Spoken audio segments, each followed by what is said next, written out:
and our beloved Regional Director, Dr. Virginia D. Aquiate.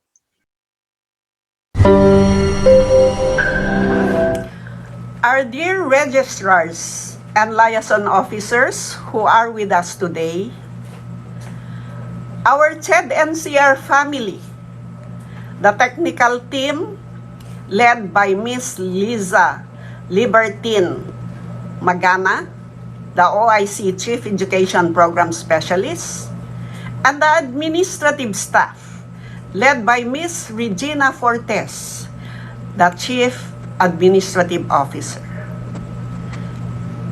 Ladies and gentlemen, a blessed day to all. Allow me to begin with a reading from the Gospel of Matthew, chapter 25, verses 14 to 30, taken from the New Revised Standard Version of the Bible, on the parable of the talents. For it is as if a man going on a journey summoned his slaves and entrusted his property to them. To one he gave 5 talents, to another 2, to another 1, to each according to his ability. Then he went away. The one who had received the 5 talents went off at once and traded with them and made 5 more talents. In the same way, the one who had the 2 talents made 2 more talents. But the one who had received the 1 talent went off and dug a hole in the ground, and he hid his master's money. After a long time, the master of those slaves came and settled accounts with them. Then the one who had received the 5 talents came forward, bringing 5 more talents, saying, Master, you handed over to me 5 talents. See, I have made 5 more talents. His master said to him, Well done, good and trustworthy slave. You have been trustworthy in a few things. I will put you in charge of many things. Enter into the joy of your master. And the one with the 2 talents also came forward, saying, Master, you handed over to me 2 talents. See, I have made 2 more talents. His master said to him, Well done, good and trustworthy slave. You have been trustworthy in a few things. I will put you in charge of many things. Enter into the joy of your master. Then the one who had received the 1 talent also came forward, saying, Master, I know that you were a harsh man, reaping where you did not sow, and gathering where you did not scatter seed. So I was afraid, and I went and hid your talent in the ground. Here, you have what is yours. But his master replied, You wicked and lazy slave, you knew, did you, that I reap where I did not sow, and gather where I did not scatter? Then you ought to have invested my money with the bankers, and on my return I would have received what was my own with interest.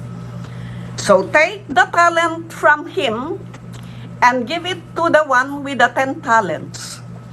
For to all those who have, more will be given, and they will have an abundance. But from those who have nothing, even what they have will be taken away.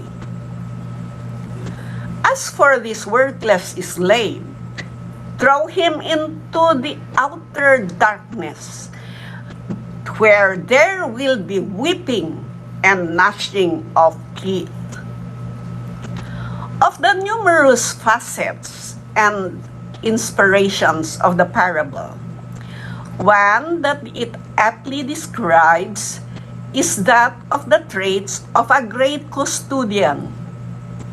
Through the narrative, we were made to observe the various reasons of the characters that led them to their decisions and the outcomes it brought them to it.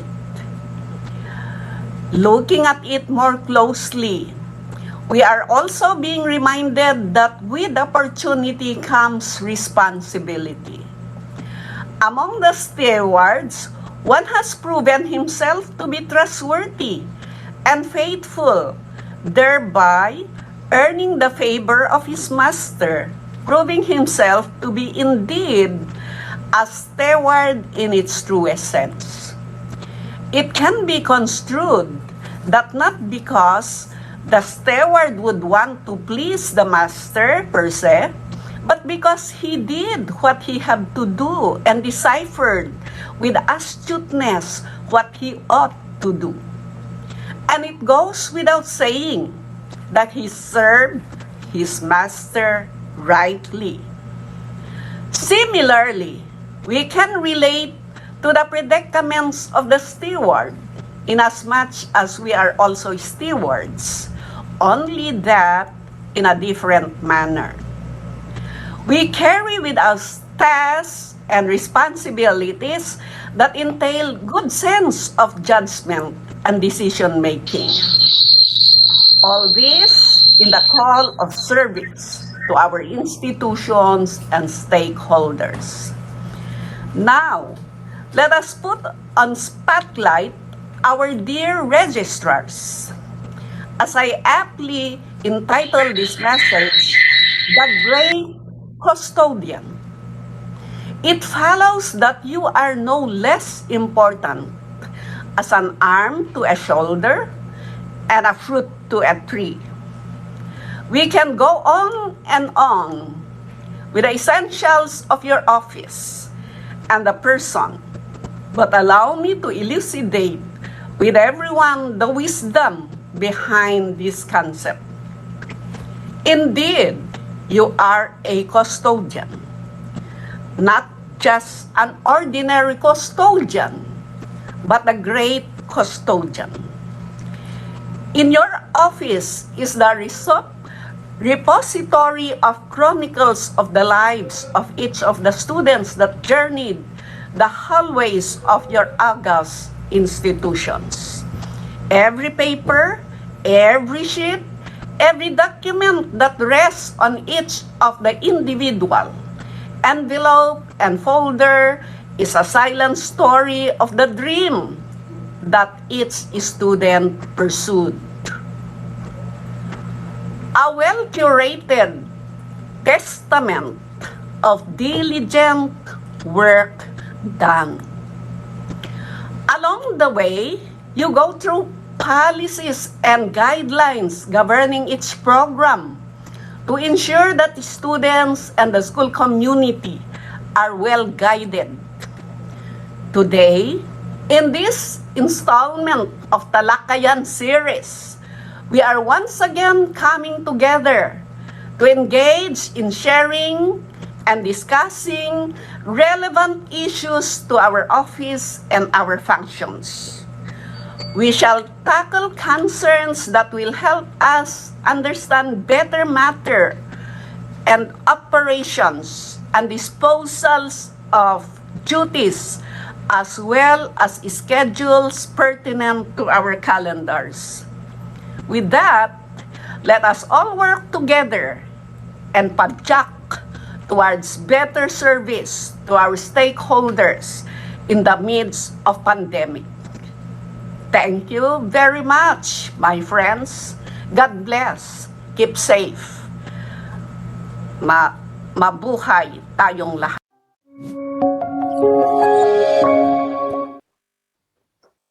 That was our director, Dr. Virginia D. Akyate. Yan, maraming salamat po, ma'am, for the inspiration, wisdom, and continued support in all our undertakings. Yan. We have now come to the centerpiece of our today's talakayan, specifically for registrars and LOs of our private higher education institutions in the region. However, allow us to acknowledge first, of course, ang ating mga participants for today's talakayan. No less than our private higher education institutions from the different parts of the National Capital Region. Sa sobrang dami po, hindi ko na po kayo may isa-isa. Magandang umaga po sa atin lahat. From the HEI, so the north of Metro Manila down to the south, magandang umaga po sa ating lahat. Ayan, at bago po tayo magpatuloy ng ating palatuntunan for this morning, may we just remind everyone, lalong-lalo na po yung mga bago lamang kalalog-in sa ating Zoom na please have the name of HEIs first before your name so that you will later be acknowledged pagdating natin sa ibang parte ng ating mga programa. Ayan, kasama din po natin ngayong umaga, syempre walang iba ang Technical Division ng National Capital Region.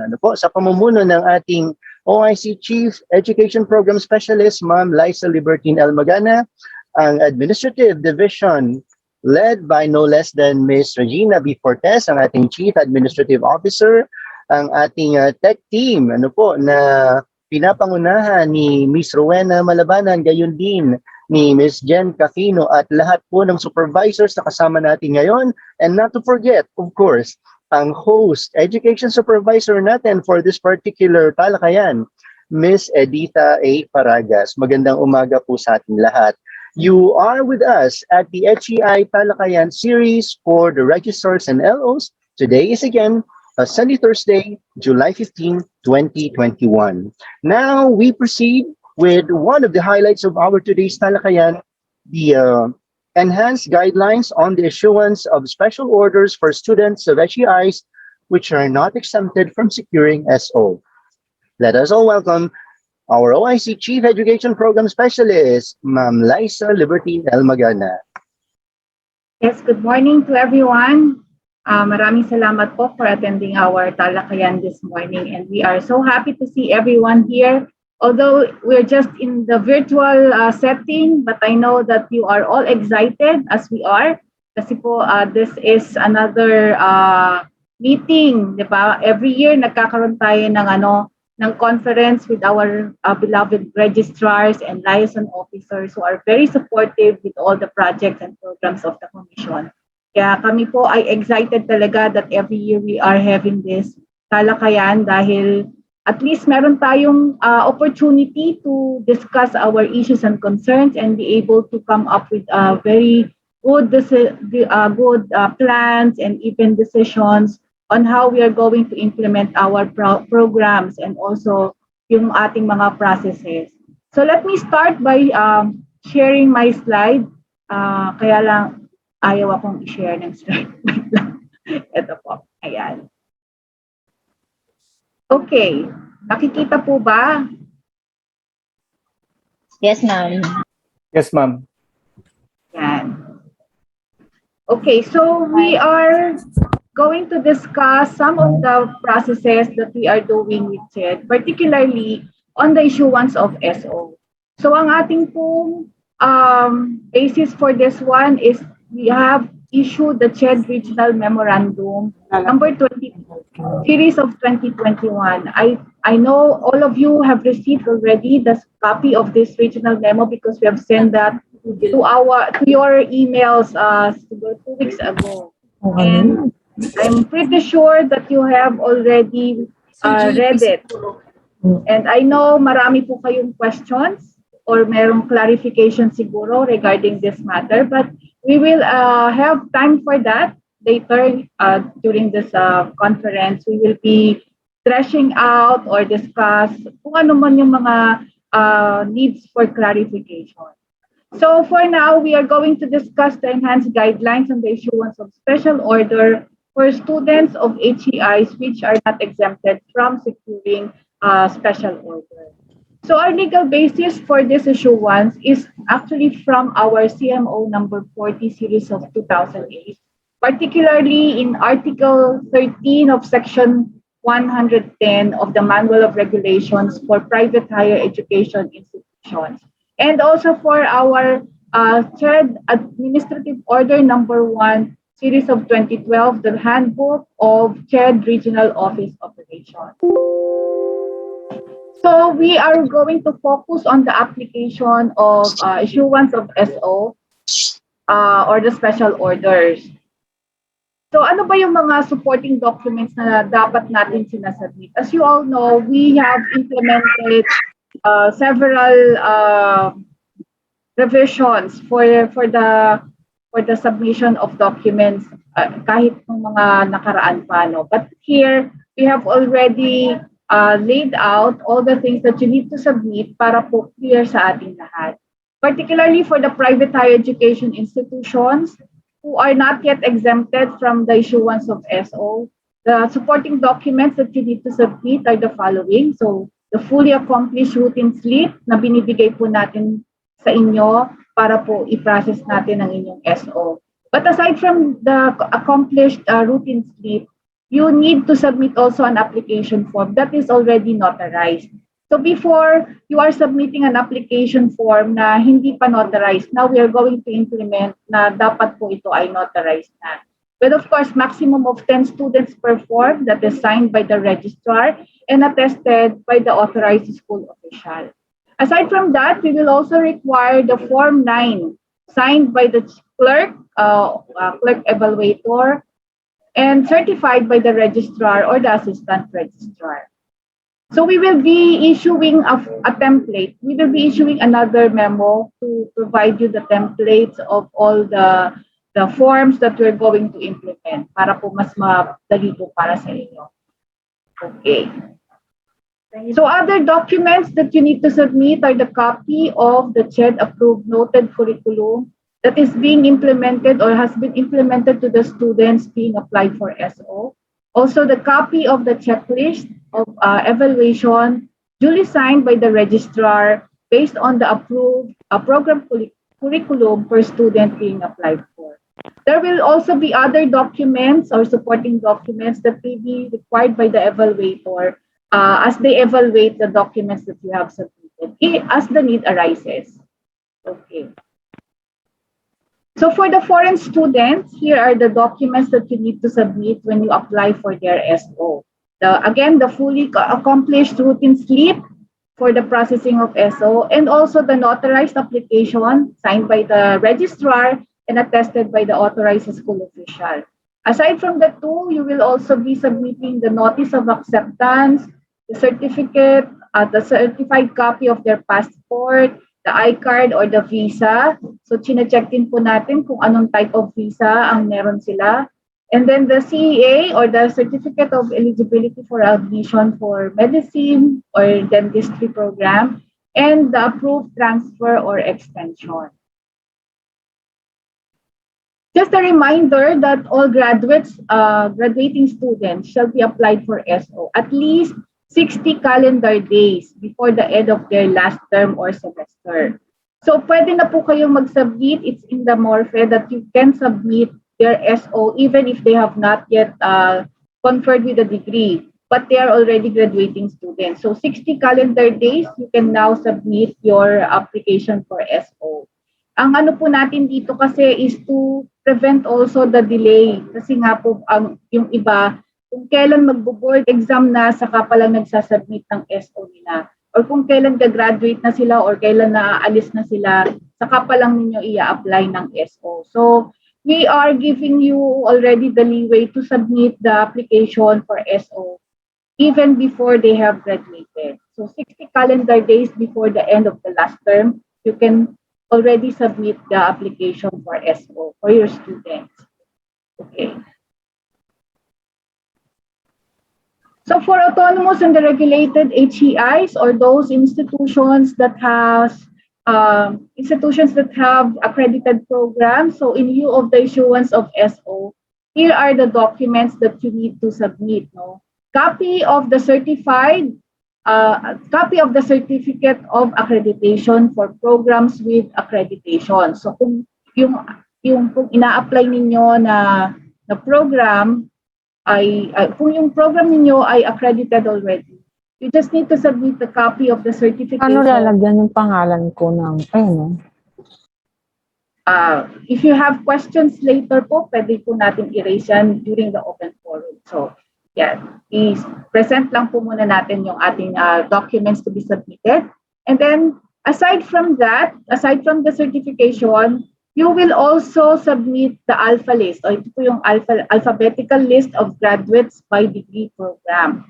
So nakalagay po doon lahat ng graduates ninyo na naka-by program po siya. So these are the documents po for the autonomous and the regulated institutions and those programs na hindi na kailangan mag-apply ng SO because they are already accredited.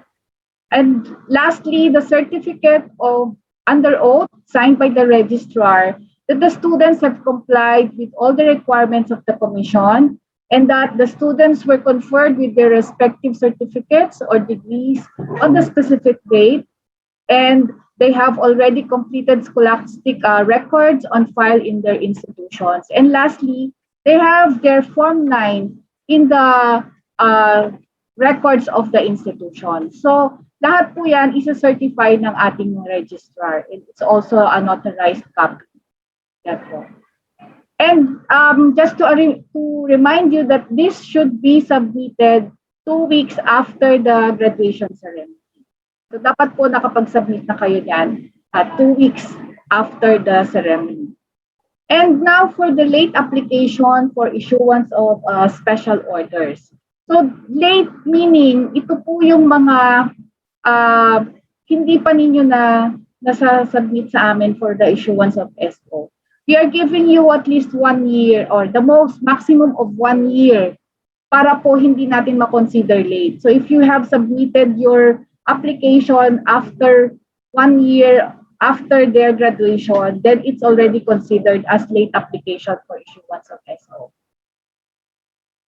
So ano po ba yung mga supporting documents? Aside from those that have been mentioned a while ago, there are other documents that you need to submit as part of the justification for the late submission of application. So ito po, notarized justification on why it was not applied within the prescribed period, and then certified copy of registration cards and receipts of payment, copy of grades, certified copy of grades of all the subjects taken by the student, and other supporting documents that may be required by the evaluator as the need arises. If there are things that kailangan pa po, just to show na talagang siya ay graduate ng ganitong year or ito talaga ay estudyante ng eskwelahan natin.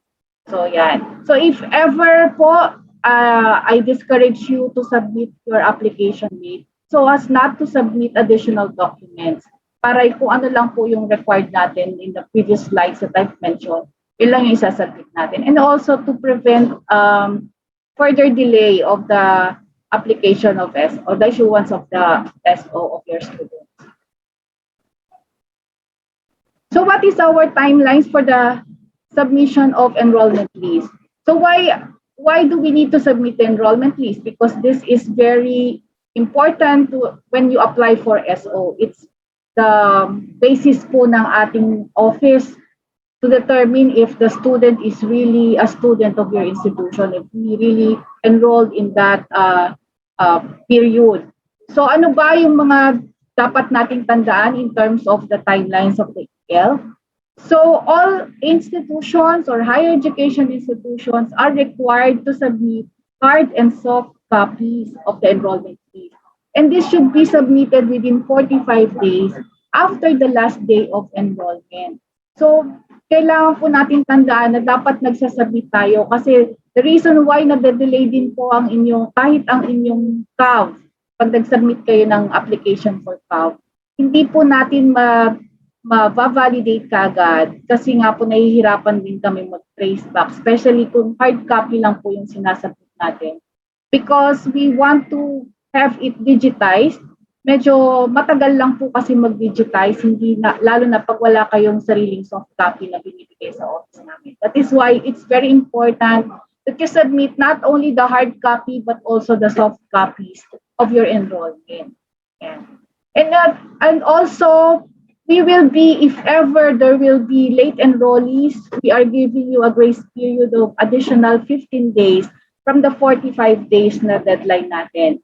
So, ang ibibigay lang po natin is additional 15 days. So, total of 60 days for the submission of details.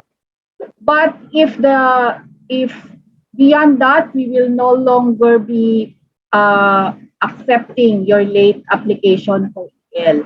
So inclusion of students inadvertently omitted in the enrollment list shall not be accepted after the grace period.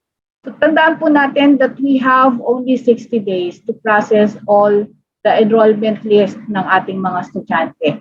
If ever po na meron kayong hindi pa nasasubmit, nagkakaproblema po talaga kami dyan.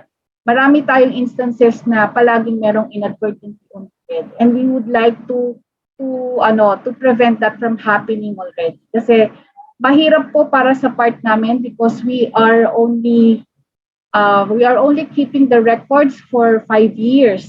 And after 5 years po, dinidiscard na natin ang records natin dito sa office. It's part of the requirements of the National Archives.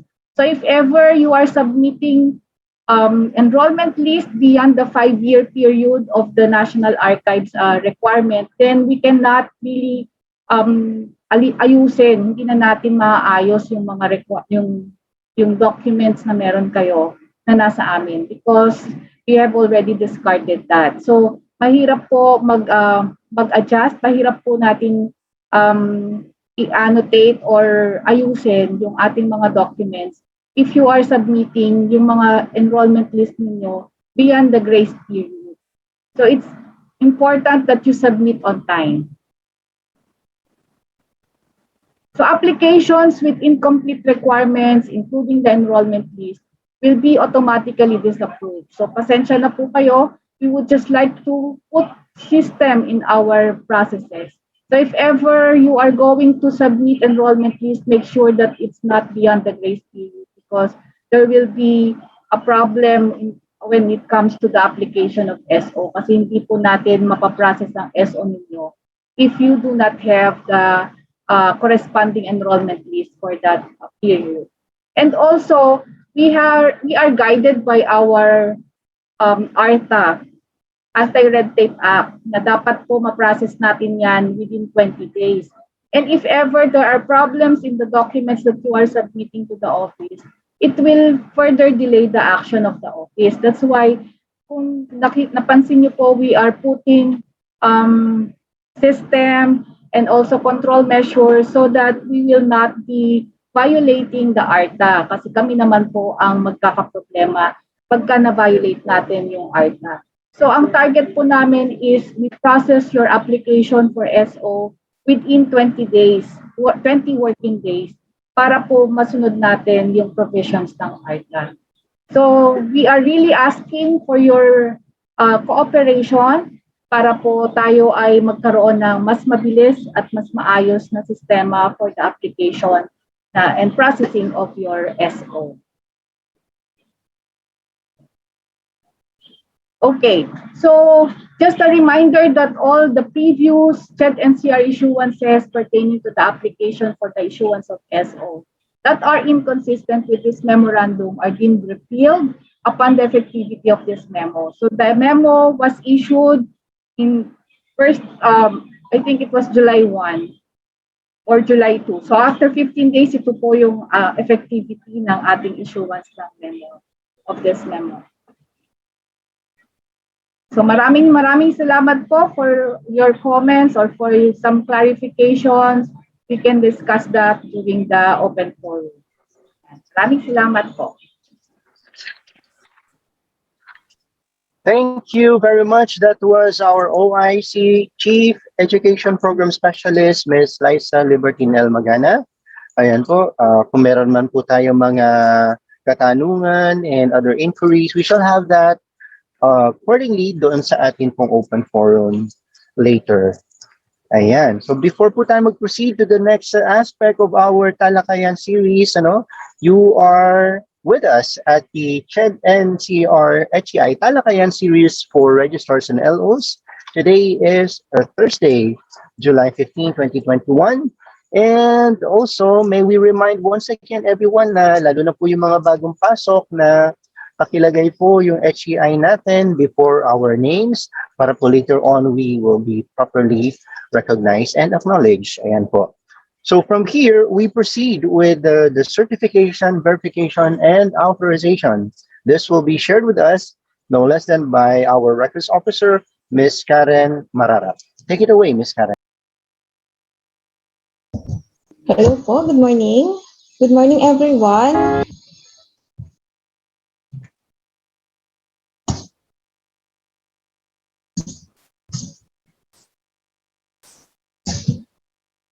Okay po. Good morning everyone. Thank you for attending. Can you hear me po? Hello po. Yes po, Hello. we can hear Yes you. po. Okay Yes, po. ma'am. Loud and clear. Okay.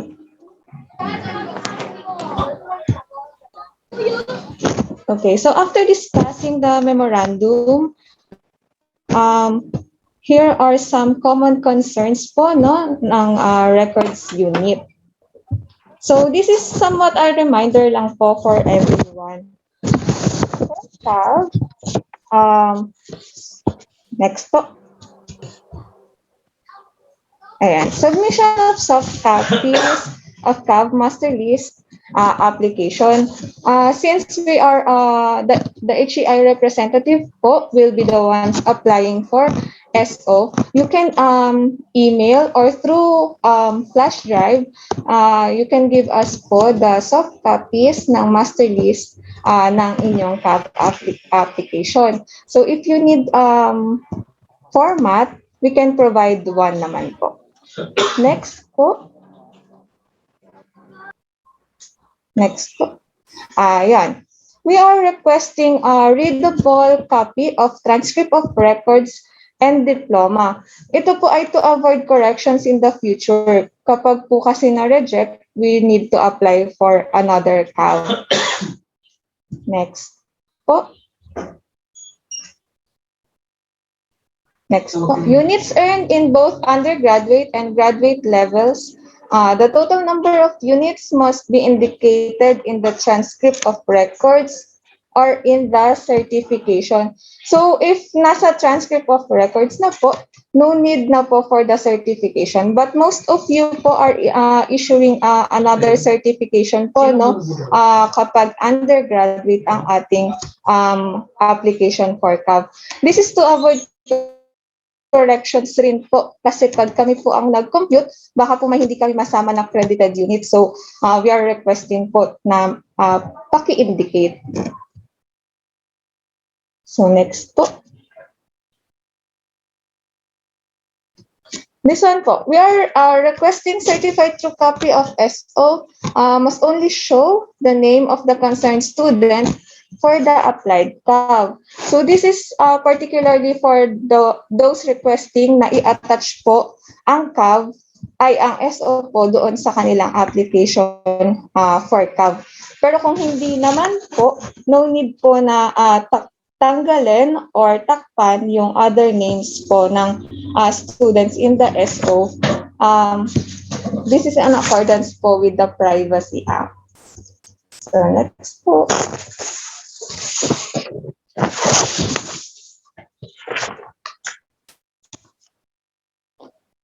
A signature of registrar or other school officials are not acceptable. Since there are still no guidelines po for this, hindi pa po namin ito ma-accept for CAV applications. Next po. Application for CAV should be applied by the school representative of the HEIs, may either be face-to-face or through courier. So either by LO, registrar, or authorized representative po, or courier, para lang po to minimize yung ating individual clients na ina-assist po in the office. At saka kung meron po kasing mga deficiencies, or other concerns, directly po na school representative na po ang aming makakausap. Next po. Next. Yeah. The release of CAV and ESO are through registrar or liaison officer of the concerned HEIs. Also po, to minimize the individual clients, also po, yung ating pong transmittal to DFA is really limited po to those yung gumagamit po ng kanilang courier service. If you are nag-authorize kayo ng another representative, which is hindi po yung authorized representative na naka-list po sa CHED, we are requesting for authorization letters and identification cards po. So next po. Placement of suffixes in the name of student will be based on the birth certificate from PSA. Examples po, yung junior, the third, the second, ayan. Ang magiging basis po natin is the birth certificate issued by PSA to avoid corrections rin po. So if the third po is placed in the surname, magiging placement niya po in the CAV is sa dulo. And then pag po sa first name, it will be placed before the middle initial of the client. Kasi po nagkakaroon po tayo dito ng maraming corrections dahil po sa placement of software.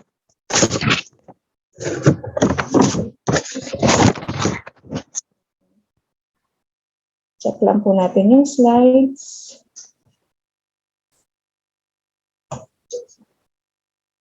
Okay po. Next po. Ito po. Common concern din po. All communications are addressed to the regional director because some of our communications po na nare-receive ay naka-address pa po to our former regional director or minsan po to the staff in charge. So it is one of the protocols po na ang i-receive lang po ng records unit ay addressed to our regional director, Director Akyate. Next po. Revision of curriculum should be submitted per program in 2 copies. It should be separated po by program para in case po na mag-check po tayo kung ano na pong status ng inyong application, mag-check po natin siya by program. And it should be 2 copies each po. Para po yung signed curriculum ninyo ay original and the ones filed in this office will be original din po. So, yun lang naman po yung aming concerns. Common concerns lang naman po na na-encounter ng records unit. So, if you need assistance or inquiries po, you can always email us naman po at chedncr.records@ched.gov.ph. So, yun lang po. Thank you po. Maraming salamat po. That was Ms. Karen Mararaf, ang ating pong records officer for CHED NCR. Also, kung tayo man po ay may mga tanong, just like may mga nakikita na po tayo ngayon dito sa ating chat box, ayan, we will have an open forum para po sa ating mga inquiries. Now to proceed, we have our focal person, our in charge for SO, our education supervisor 2, Ms. Edita A. Paragas.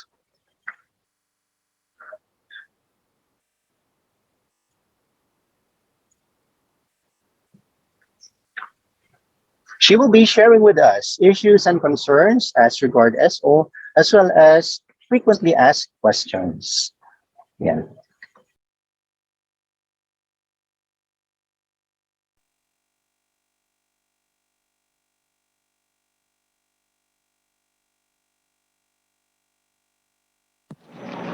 Oh, meron na. Am I being heard? Yes, Yes ma'am. po. Okay. Good morning. Good morning po. Good morning, ma'am. Good morning to all. Nice to see you virtually. Morning po. Okay. Good morning, ma'am. When next, please? Enrollment list submission, we keep on reiterating this kasi po ito po yung nagiging problem namin every now and then. Enrollment list in soft and hard copies in Excel format by year level per program. Ito po yung bagong lalabas nating matrix or spreadsheet para po sa enrollment list format. Kasama po yan ang ilalabas noong para po doon sa format natin ng SO application. Next, please. Make sure all the names of the students enrolled should be included in the enrollment list. The next, follow the timeline of submission of enrollment list strictly.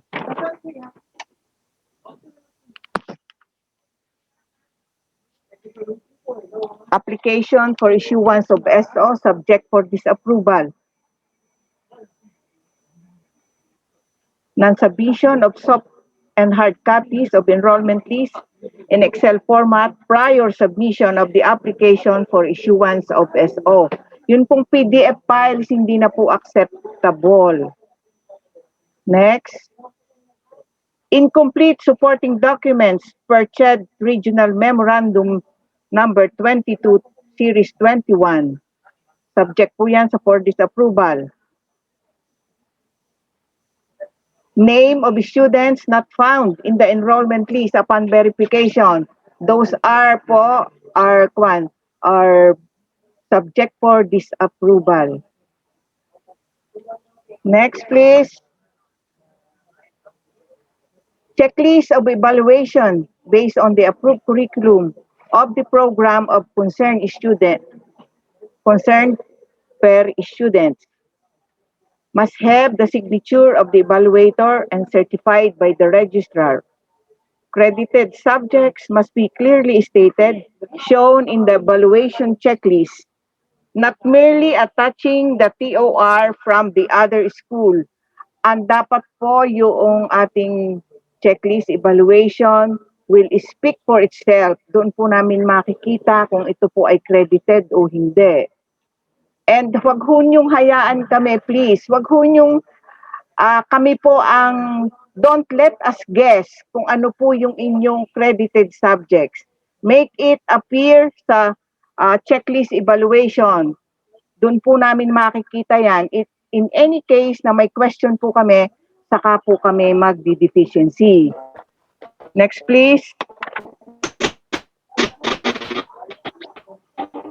Cancellation of the name in the SO issued and revocation of SO. This is two different things. Pagka po cancellation, name lang, o revocation kung nag-iisa, pwede pong i-revoke. Pero pagka po ang pangalan ay kasama ng 10 students, isa lang po, it will be termed as cancellation of the name in the SO issued.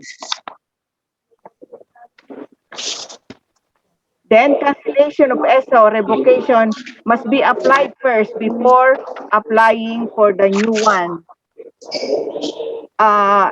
You should be aware of this kasi po pagka po nag-apply kayo for a new one, yun pong acknowledgement letter namin for the revocation or cancellation, kasama po yon sa magiging supporting document ng itong bagong application. Okay, next please.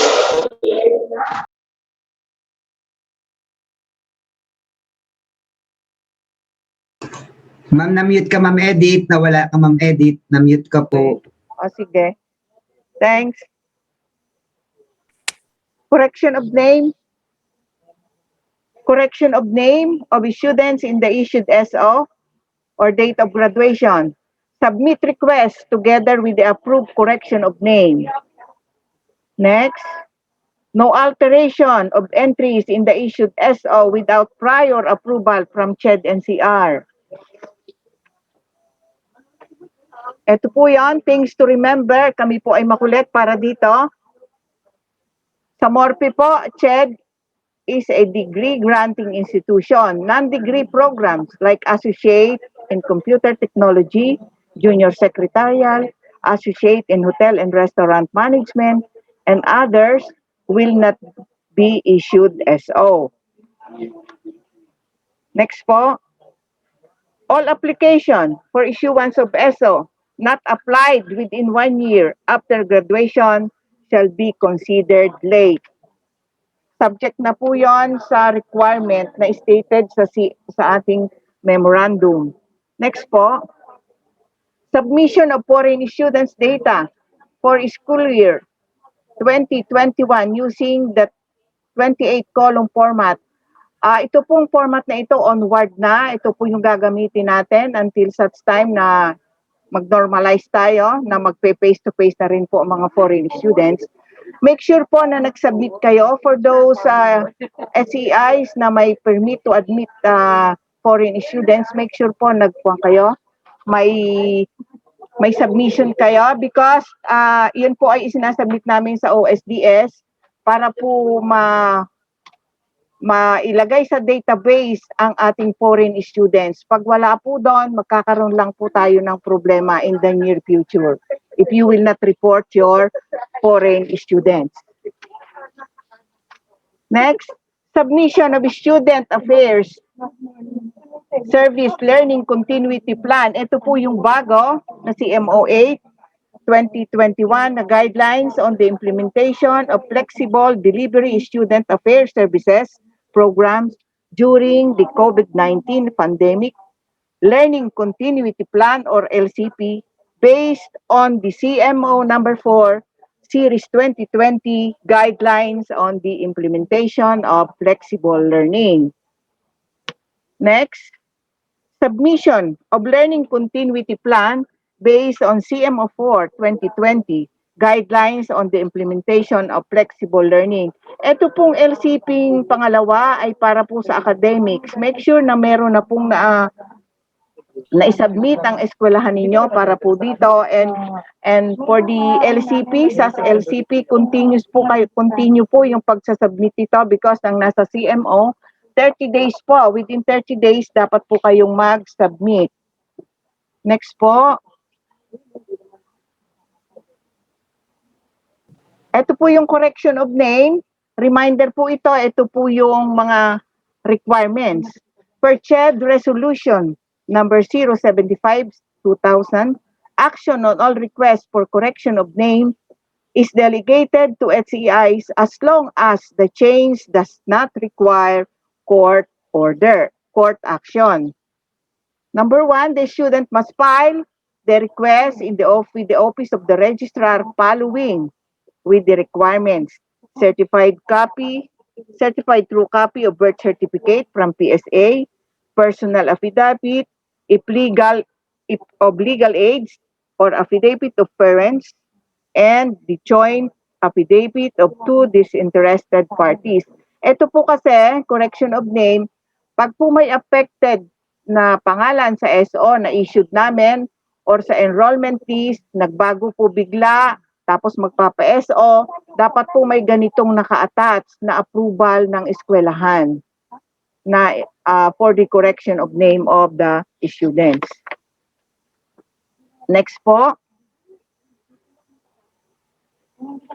On the revised curriculum of programs, all courses, programs with CHED memorandum order that requires revision of curriculum in accordance with the new policies, guidelines, and standards of the program set by the Commission are revised for school year or academic year 2018-2020 or otherwise.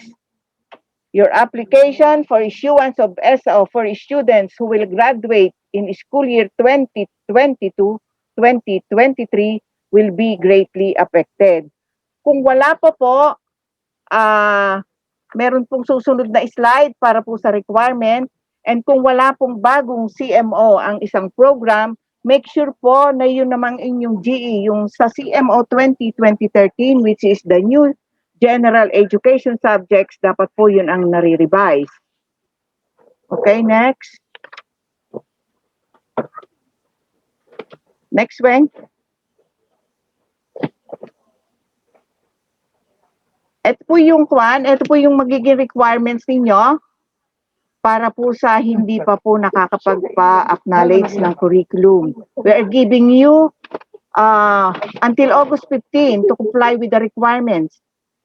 These are letter requests with justification, while curricula not submitted on time, certification that only entering freshmen were admitted to the said curriculum, distribution of subjects per term, comparative matrix of the old and the new curriculum, and the summary of units per term by cluster. Yun po yung mga requirement. Kaya po, to all registrar, make sure po na talaga pong please coordinate with the program head or the BP academics of your institution. Make sure na meron na po kayo lahat na curriculum revision para po hindi tayo magkaroon ng problema in the next application come 2022-23 para hindi po tayo magkakaroon because pag wala po nito, subject for disqualification or disapproval of your application. Next po. Ito po yung laging merong sa amin, merong mga request ang estudyante. This is also delegated na po sa HEIs. Yun pong excess or overload. Section 92 of MORPA states that upon the discretion of the higher education institution, a graduating student may be allowed additional subject loads of not more than 6 academic units in excess of the normal load prescribed by the institution for at least for the last school term. Okay po. Next po. For the frequently asked questions po. 1. What is the effectivity date of this memorandum? We agreed po na starting August 1, 2021, all the application of issuance of SO, regardless of the year of the students graduated, will be using the prescribed format. Next po. E-signature. Is e-signature acceptable? No po. No guidelines yet. Is the online submission of the application for the issuance of a special order tab allowed by CHED? There is no guidelines on the submission of application of SO or CAB through online. However, HEIs can use services of the courier or face-to-face submission of the applications by using the appointment system. Next po. Will CHED issue a special order to students who graduated from programs offered by LUCS without certificate of program compliance? This is COPC. Baka po meron pang napasama sa atin na participants from LUCS. Ito po yung inyong guidelines. Ito po ang i-consider ninyo. No application, no issuance of SO will be issued to the programs without government authority. Next po. National Service Training Program. Ito po yung sa NSTP. Prior to admission of the student transferee, NSTP serial number should be indicated in the transfer credential. If none, or if and when the student transferee came from the school, it is the obligation of the former school to apply for an STP serial number. Next po. All students must be applied for an STP serial number upon the completion of the 2 NSTP, yung NSTP 1 at saka po NSTP 2. Well, thank you po. Thank you po for listening. Thank you very much, Ms. Calagas, for the detailed presentation on issues and concerns, as well as the frequently asked questions. Ladies and gentlemen, by this time, everyone is attuned on the feature presentations of today. Next in our feature presentation is on timelines to be shared to us by no less than Dr. Annalyn PDS, Education Supervisor 2. She will also be sharing on HEIs with pending applications. Friends, Dr. Diaz. So good morning, everyone. It's good to see you all, although virtually. And so, I am tasked to remind on the timelines, although it has been discussed a while ago. These are the timelines of submission of required documents. So for the enrollment list in soft and hard copies, in Excel format using the prescribed template, 45 days after the last day of enrollment, and 15 days grace period for late enrollees and students whose name is not included in the first submission. So for the application for issuance of SO, that is 60 calendar days before graduation board examination. And then for the alphabetical list of graduates, together with the certification under oath from PHEIs with autonomous, the regulated status, programs with accreditation ensues 2 weeks after the graduation exercises. Okay? And then for the application for issuance of NSTP serial number, 30 days after completion of NSTP. So for the school calendar, 15 days before the opening of classes. And then for curriculum, for their curriculum revisions, April 30 every year. Okay, for the foreign students data, it's 45 days after the last day of enrollment. And then for our program application, June 30 of the year preceding the intended operation of the program. And then for checks, this is under our MIS on or before the 30th of September every year.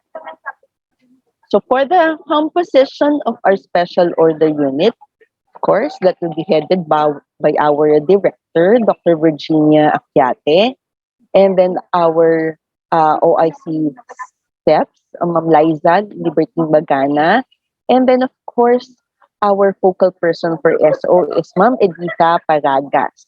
And yours truly, together with all the education supervisors, are all evaluators. So, the assistant focal person for the SO is Miss Rowena Ann Malabanan, and then alternate in SO numbering is Mr. Freddy Landicho. For the enrollment list, GR verification and printing are Mr. Kevin Temporosa and Miss Riza Morales. And of course, our records officer for the releasing and the receiving is Miss Karen Marara.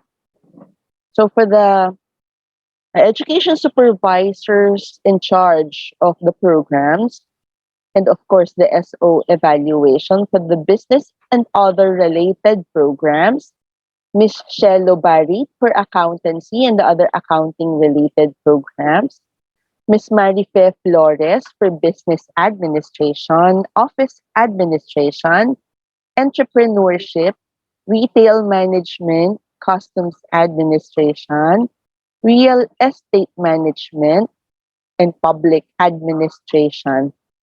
And Ma'am Edita Paragas for hospitality and tourism programs.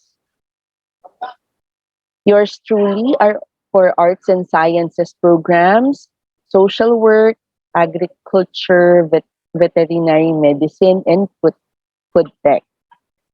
So Dr. Belia Flor Coronado handles the education programs. Miss Mary Chen Cafino handles engineering, architecture, maritime, interior design, aviation, technology. And Mr. Victor Castello handles all the allied health programs. Dr. Renato Villegas handles IT, computer science, criminology, Library, Information Science, and Maritime. Mr. Nestor Cadena handles QSACOM and Religious Education. And last but not the least, Mr. Erwin Beltran handles the accountancy and other related accounting programs. But of course, so the focus for NSCP. Ayan.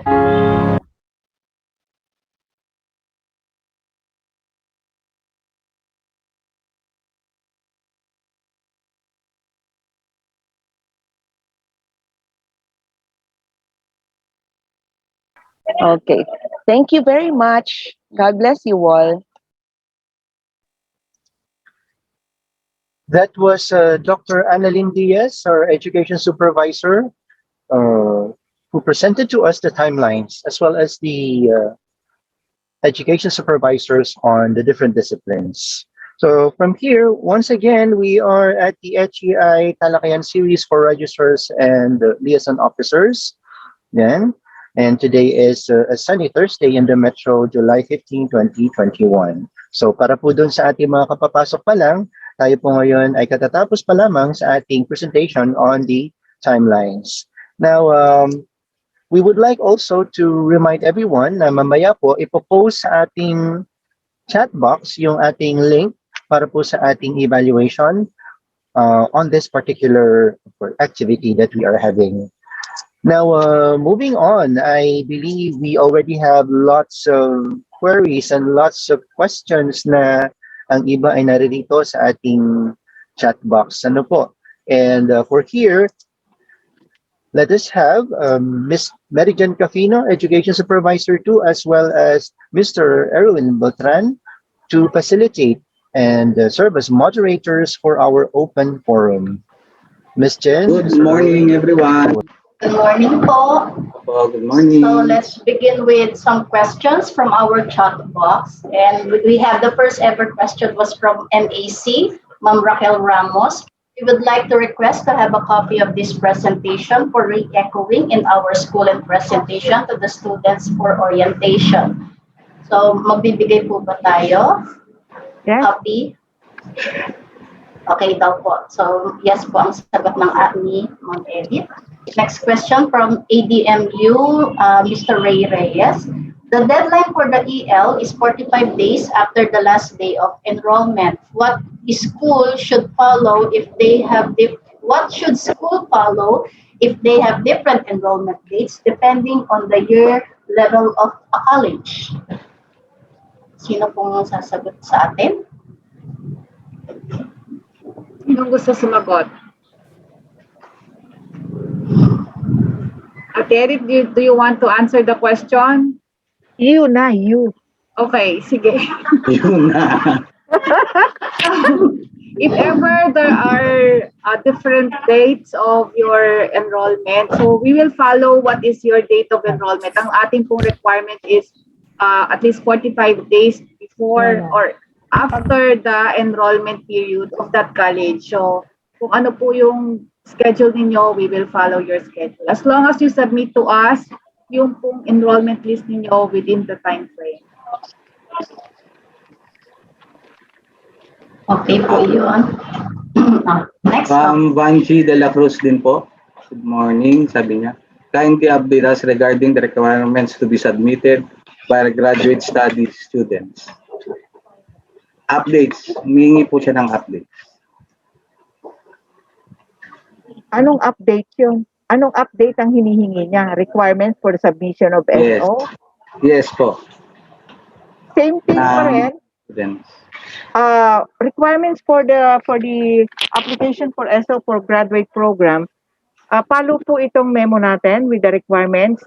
Ang i-add po ninyo ay yung manuscript o yung thesis book with soft copy of the thesis book or dissertation. Yun po yung ating hinihingi na hindi po nawawala sa ating requirements. At the same time, meron po yung abstract. Pero yun pong, may I remind you po, dun po sa thesis book or sa dissertation, hindi po pwede yung e-signature ha. Hindi po pwede yon kasi hindi pa po allowed yon. So supposedly, yan po ay, we're expecting po na yan ay pressly signed by the panel members of the committee ng dissertation at saka thesis book sa defense. Okay po? Another question from Miriam College. Inquiry about sending CAP documents through courier. As lang po, how will we be able to pay for the said application? Meron na pong link, meron na pong land bank account ang CHED NCR. I please the detail, I cannot answer the details of it. Ma'am Gina? Okay, pupunta lang sila sa land bank website and then merong link biz doon. And then pag-click nila ng link biz, isa-select lang nila yung merchant na CHED NCR. And then andun na yung types of fees na sinisingil natin. So, yun lang. Pwede itong through land bank accounts din or banknet. Nakasuspend lang meantime yung GCash kasi nag-update yata sila. So, i-try nyo na pag gusto nyo magbayad doon through online payment. Okay, thank you for that info, Ma'am Gina. Now, another question from Ms. Ma'am Daisy Galo. Ask ko lang po, pwede po ba mag-process ng students tungkol po sa CAB? Miss Karen, siguro po ito. Regarding po sa individual clients of the school, we are requesting po sana na school ang mag-process ng CAV. Pero if not, we can recommend po to courier po.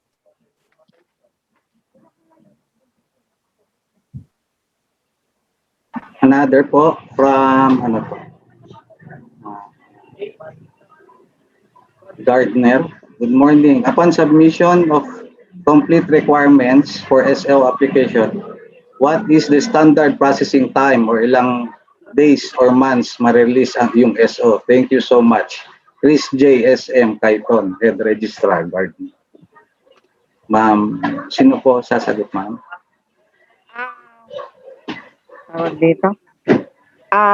Upon submission po at kung po pwede pong kompleto naman po at hindi pagkakaroon ng deficiency along the lines of the processing, we are obliged to process it within 20 working days para po maka-answer kami doon sa aming sinusunod na ARTA. Pagka po yan ay may problema, so it will mean additional days, it will mean kung kailangan pong i-disapprove, it will mean disapproval. Okay. Thank you, Ma'am Edith. Now from Recoleto School of Theology, for Master of Arts SO application, will the 10 students per notarized SO application template be followed too? Thanks a lot. Yes po, all of the application for SO notarized application form will be followed, and the prescribed form will be issued to you in the next 2 weeks, 2 months, 2 years. 2 weeks lang po, within 2 weeks, mag-i-issue po kami for another SO form. Before August 1, maglalabas na kami. I think the question is, are they going to follow the number of students? So maximum of 10 students? Oo, sa graduate po, isa lang kasi may thesis book po yan. Pagka po ng thesis, at the same time, at the same graduation po, pinapayagan po na maximum po ng 10. Pag undergraduate program, pwede po yung 10. But for those na wala pong, yung may mga thesis, kailangan po individual ang submission ng application. But for those without thesis na master's program or graduate programs, you are allowed to submit 10 students per application. Malinaw po iyon, no? So, 10 students per application. Okay po. Succeeding question from St. Louis College, Valenzuela. Does the Excel format for e-list apply to school year 2021-2022 onwards only? Or also to SY or academic year 2021-2021? 2020-2021? Thank you po. St. Louis College, Valenzuela. Excel format for e-list. Does it apply po ba daw for academic year 2021-2022 only? Actually, matagal na po nating required na meron soft copy ang submission ng EL. It's been, we have been reiterating this in all our assemblies with the registrars and liaison officers assembly. No? Na pagka po tayo magsasubmit ng EL, it should be with hard and soft copies.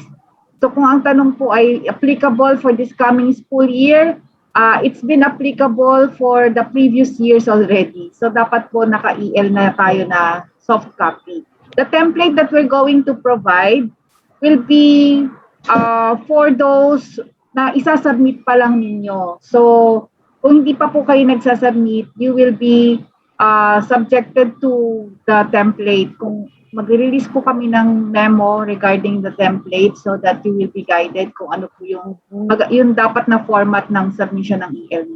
Para pati din sa amin, yung consolidation of the EL will also be, will also facilitate the consolidation. Mas madali po para sa amin din.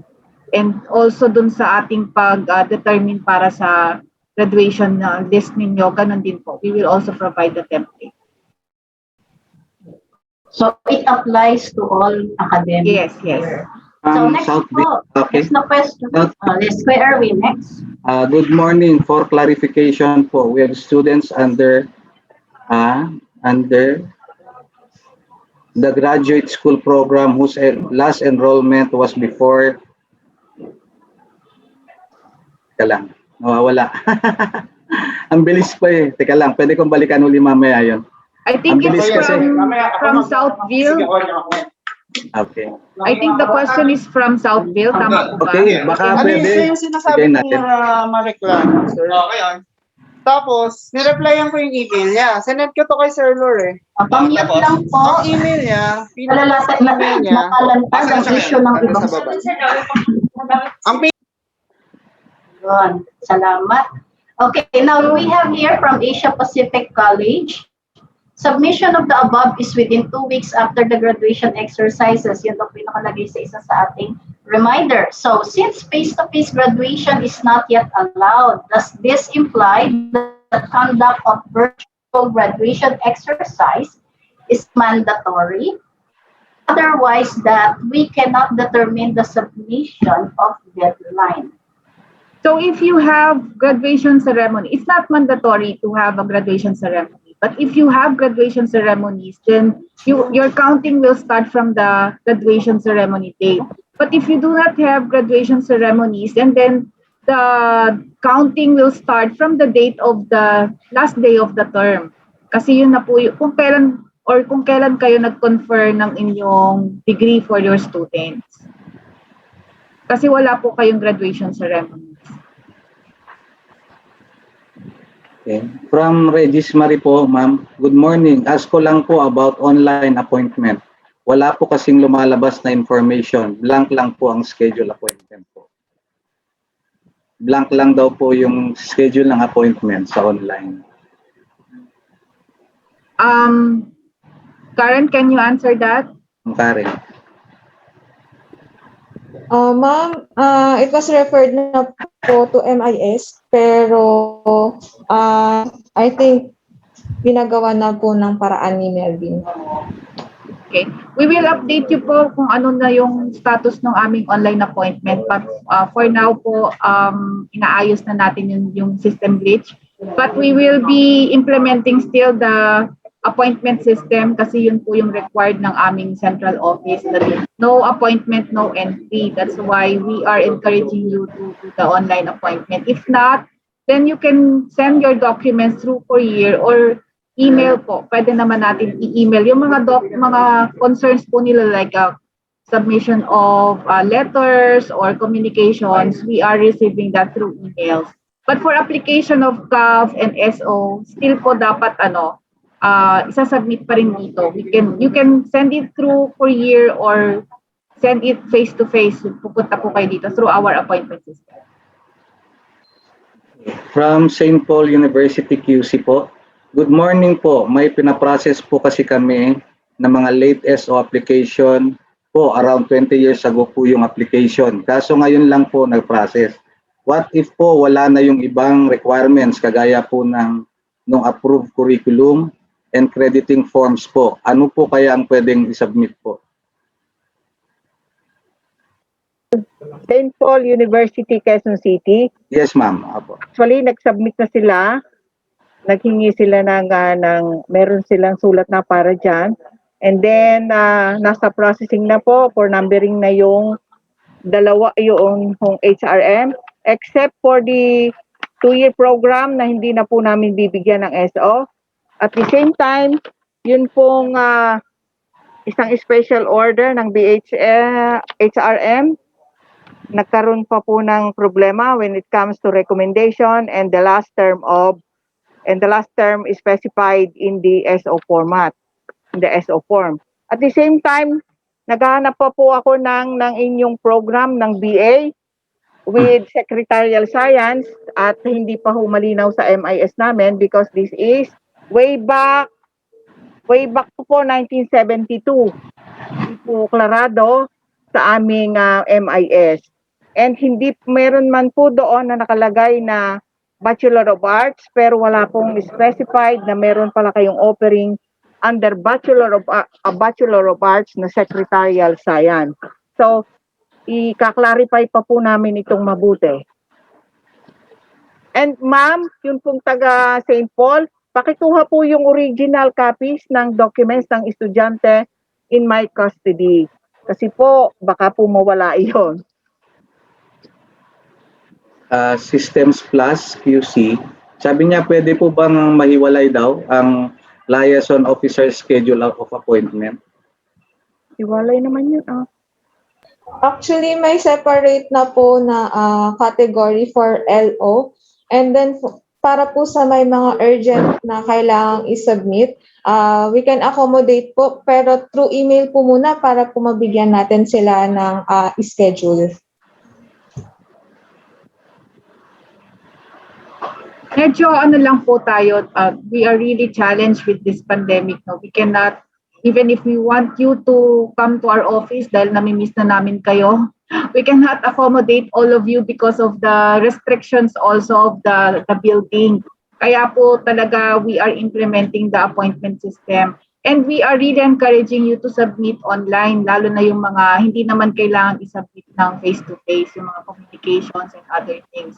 So if you can just email us yung ibang concerns ninyo, para po ang pupunta na lang dito, yung magsasubmit ng SO, magsasubmit ng CAV, and yung compliance ninyo. So it would be better for the yung transactions natin and also to limit yung number of people asking for an appointment through our appointment system. Okay, naitanong na po ba ito from Lyceum of Alabang? When is the effectivity of a minimum load for the last term of student, which is 6 units only? No more excess na po ba beyond 6 units? Thanks po. Ayun, more pe matter. Sino po, Ma'am Liza? Ano yung question kung yung last term niya? Opo, yung when is the effectivity of minimum load for the last term of student, which is 6 units only. Ito pa yung matagal nang nasa morphe. Maximum yun. Tama po ba? So yung graduating po siguro ang tinutukoy ni Ma'am, ni Lyceum. Graduating students to have 6 units only. Opo.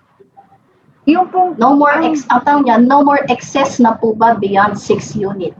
Well, it depends on the curriculum kasi na meron sila. If the student is a graduating student, bakit can you clarify yung inyong pong question? Sino po yung nag-question? You can unmute yourself and state your question para mas malinaw po. So we can answer it properly. Yes, si Ma'am sa Lyceum of Alabang, kindly clarify po ang inyong question. You may raise hand po.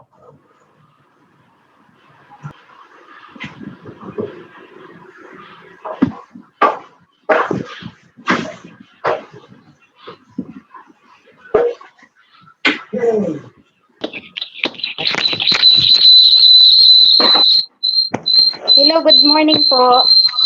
Yes, from Lyceum Alabang po ito.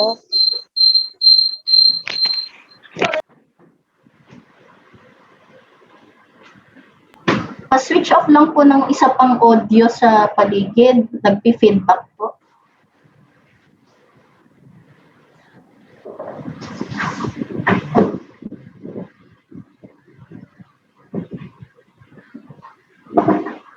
Ayan, ready na si ma'am. Hello po. Yes po, ma'am. Example po, ma'am, yung graduating student po namin is 23 units na lang po. And then may excess pa po na 13 units. Pwede po ba namin na ipakuha na po lahat sa estudyante? Ma'am, last term na po ba niya yan? Yes po, ma'am.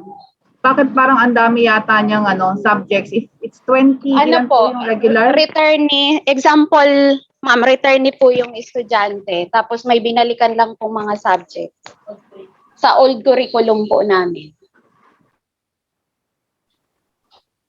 Ang bali dapat ilang units na po siya in total? Ang total niya kung mag 30 units na po. Okay pa yun. Kasi 24 plus 6 is 30 units.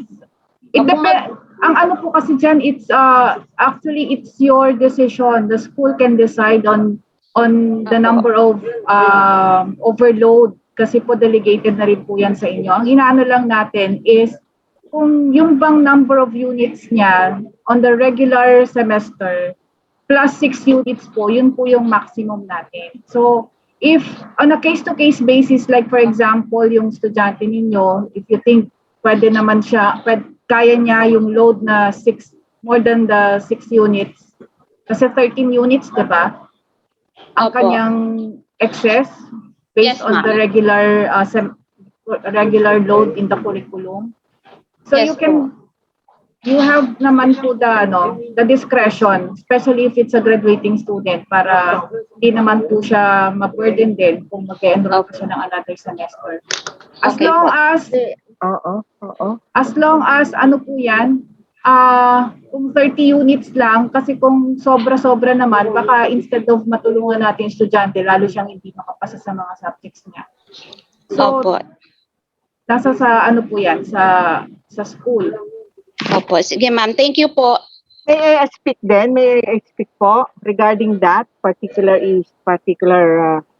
subject? Yun po kasing load overload, pagka po 30 units na, okay na po sana yon. Pero dapat po tingnan ng registrar kung ano nga ba talaga itong ilo-load niya, itong enroll niya. Pagka po naman maraming major subjects, do you think kakayanin po ni estudyante ang mag-load ng excess more than 30 units? Iwe-weigh din po ninyo yun pagka po maraming major subjects. Opo. Okay po. Sige ma'am, thank you po. Okay, so na-clarify na po. Now from Southville, good morning. For clarification po, we have students under the graduate school program whose enrollment was before the issuance of the school's autonomous status.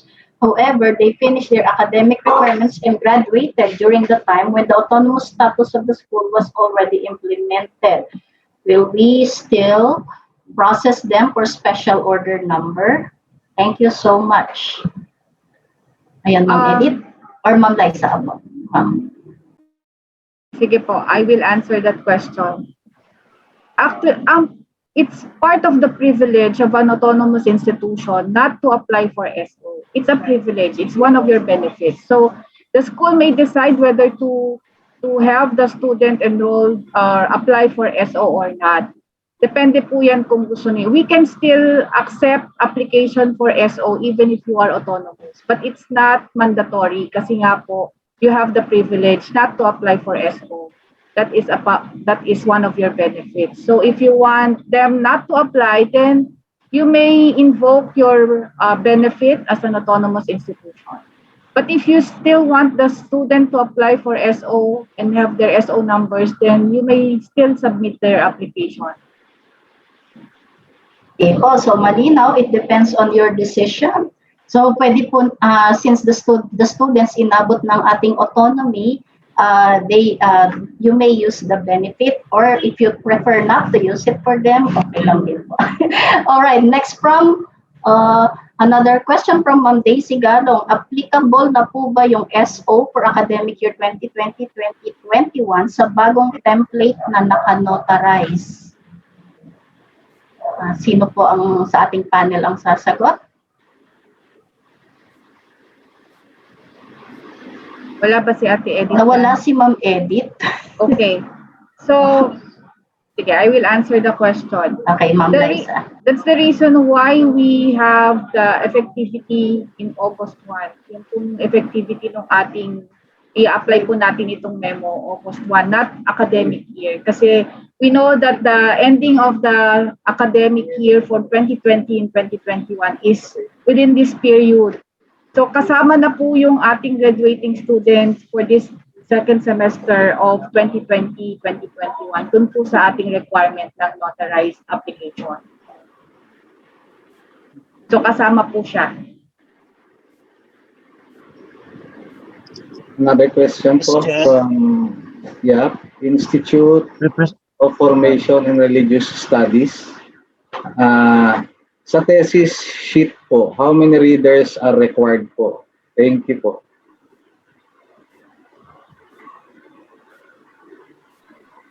Anong ibig pong sabihin ng readers? Siguro yung sa approval ng sheet. Siguro yun yung ibig niyang sabihin. Ilan ang the panel? Sa panel po ba yan? Siguro, opo. Can we ask for the school to clarify the question, please? Is Ma'am Jeneline Lorenzo, kindly clarify your question po. Hello po, good morning. Yes ma'am, good morning. I-clarify ko lang po kasi meron po kaming students 2 years ago, hindi po na-approve yung kanilang thesis, SO, because their thesis po only has 2 panel, the readers. So now, kasi po, I'm the new registrar of the institute, so I'm just trying to clarify. Kasi po may mga 3 students po kami na until now hindi pa siya na-apply dahil hindi nga po na-approve yung thesis nila before. Kasi 2 readers lang. They only have 2 panels in their approval sheet. So now I'm trying to ask po, how many readers po are required so we can apply again for their SO?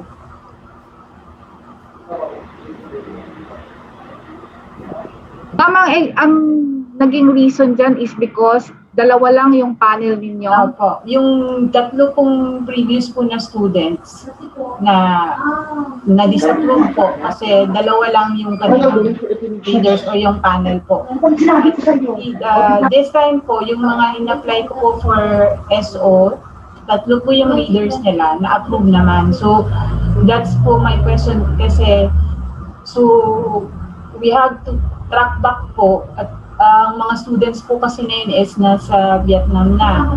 So, I don't know what to do po if kami po ba mag-process sa school ng sino yung bagong magiging readers nila para ma-approve po yung kanilang SO.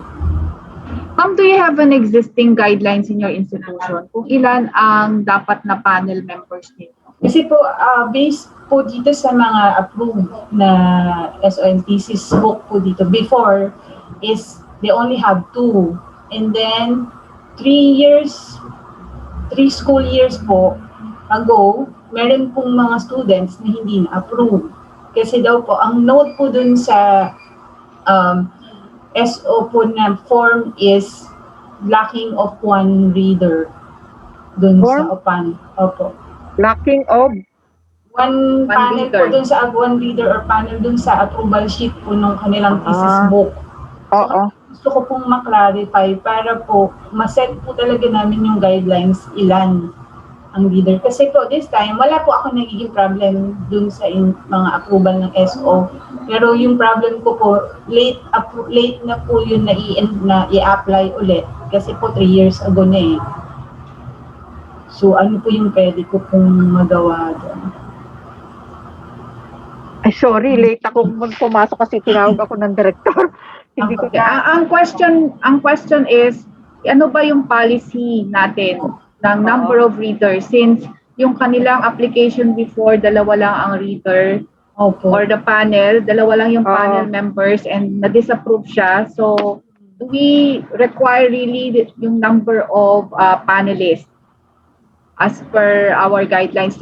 Sa guidelines po kasi natin, we do not have a specific guidelines on the number of panelists. It's up to the institution kung gusto nila kahit ilan. But ano po kasi yun kung dadalawa lang siya, parang mahirap natin wala tayo pagka nagkaroon ng ng quotation.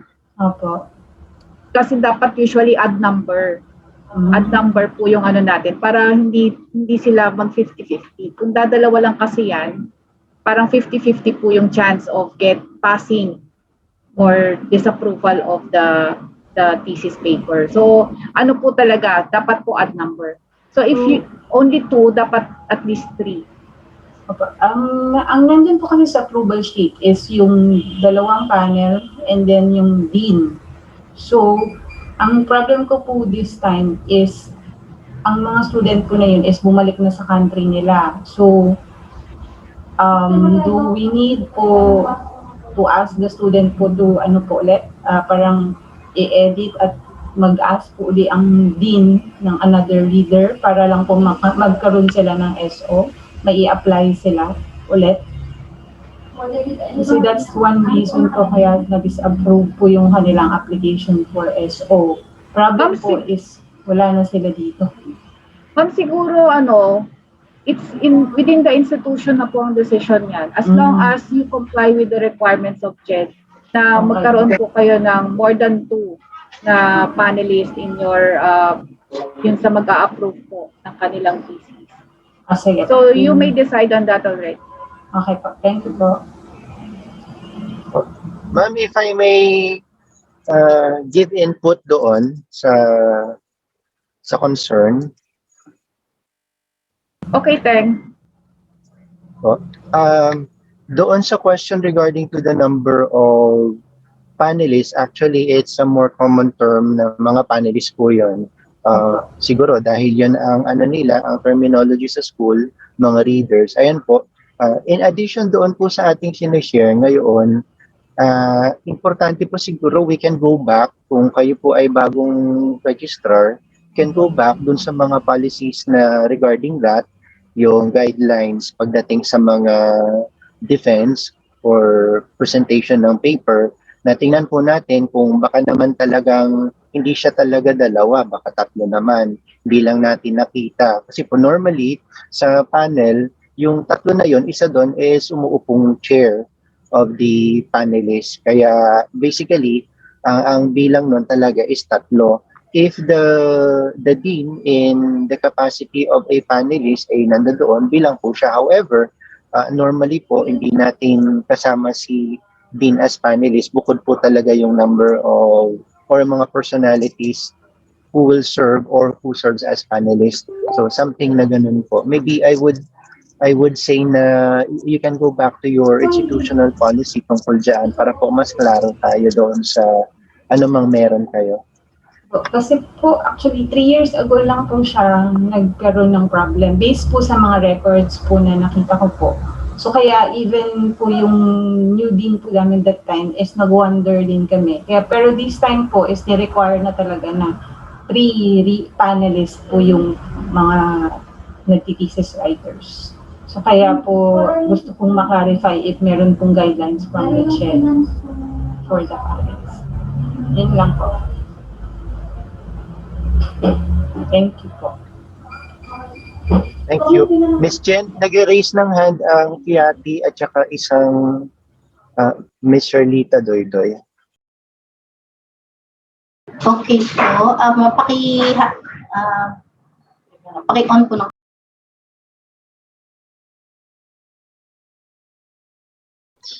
Is it my turn now to ask?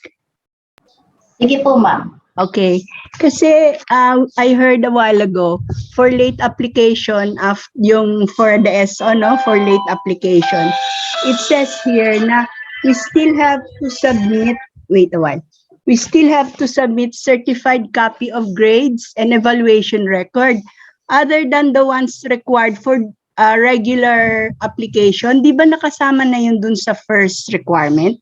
Dodoblehin namin. Kasi it was mentioned a while ago na, di ba, minention ninyo na ito yung mga requirement no notarized documents to be submitted. And then you said, other than that, we have to add additional documents that says why it was not applied right away. And then there's the certified copy of grades, sabi kanina, para daw ma-verify nyo kung talagang naka-enroll. Can you enlighten us on this? Hello, ma'am? Yes po. Yes, so yung po nandun sa natin, sa regular na processing or those application na within the time period, within the application. Yes. Ang isasubmit po natin is Form 9 and also the notarized application. Yes. So the certified true copy is an additional document for the copy of grades po. Hindi po siya nandun sa Form 9. Pero ma'am, ang copy of grades na isasubmit namin, yung nasa Form 9 din eh. Kasi hindi lang namin siya agad na-submit ng nakapag-apply. Yes, ma'am. It will be in, we will just reiterate what is in the Form 9. Yung pong copy of grades, teka mama, I'm trying to check yung ating kanilang slide. Opo. Para ma-clarify din po kayo. Opo. Para hindi tayo magkaroon ng problem sa submission.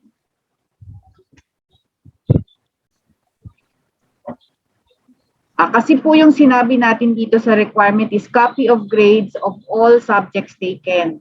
Yes, hindi po ba yun yung nasa Form 9 na din? Ang ano po natin dito, yung copy of grades na submitted by the faculty. It's not by the faculty? Teka po ha. Record yung po, alam niyo ma'am yung mga class cards, yun po yung hinihingi natin. Wala po kaming class card. Ano card po ba ang kaya ano po ang binibigay ninyo sa kanila? Yung kanilang semestral grade report, which is also included in the Form 9. Andiyan, teka po.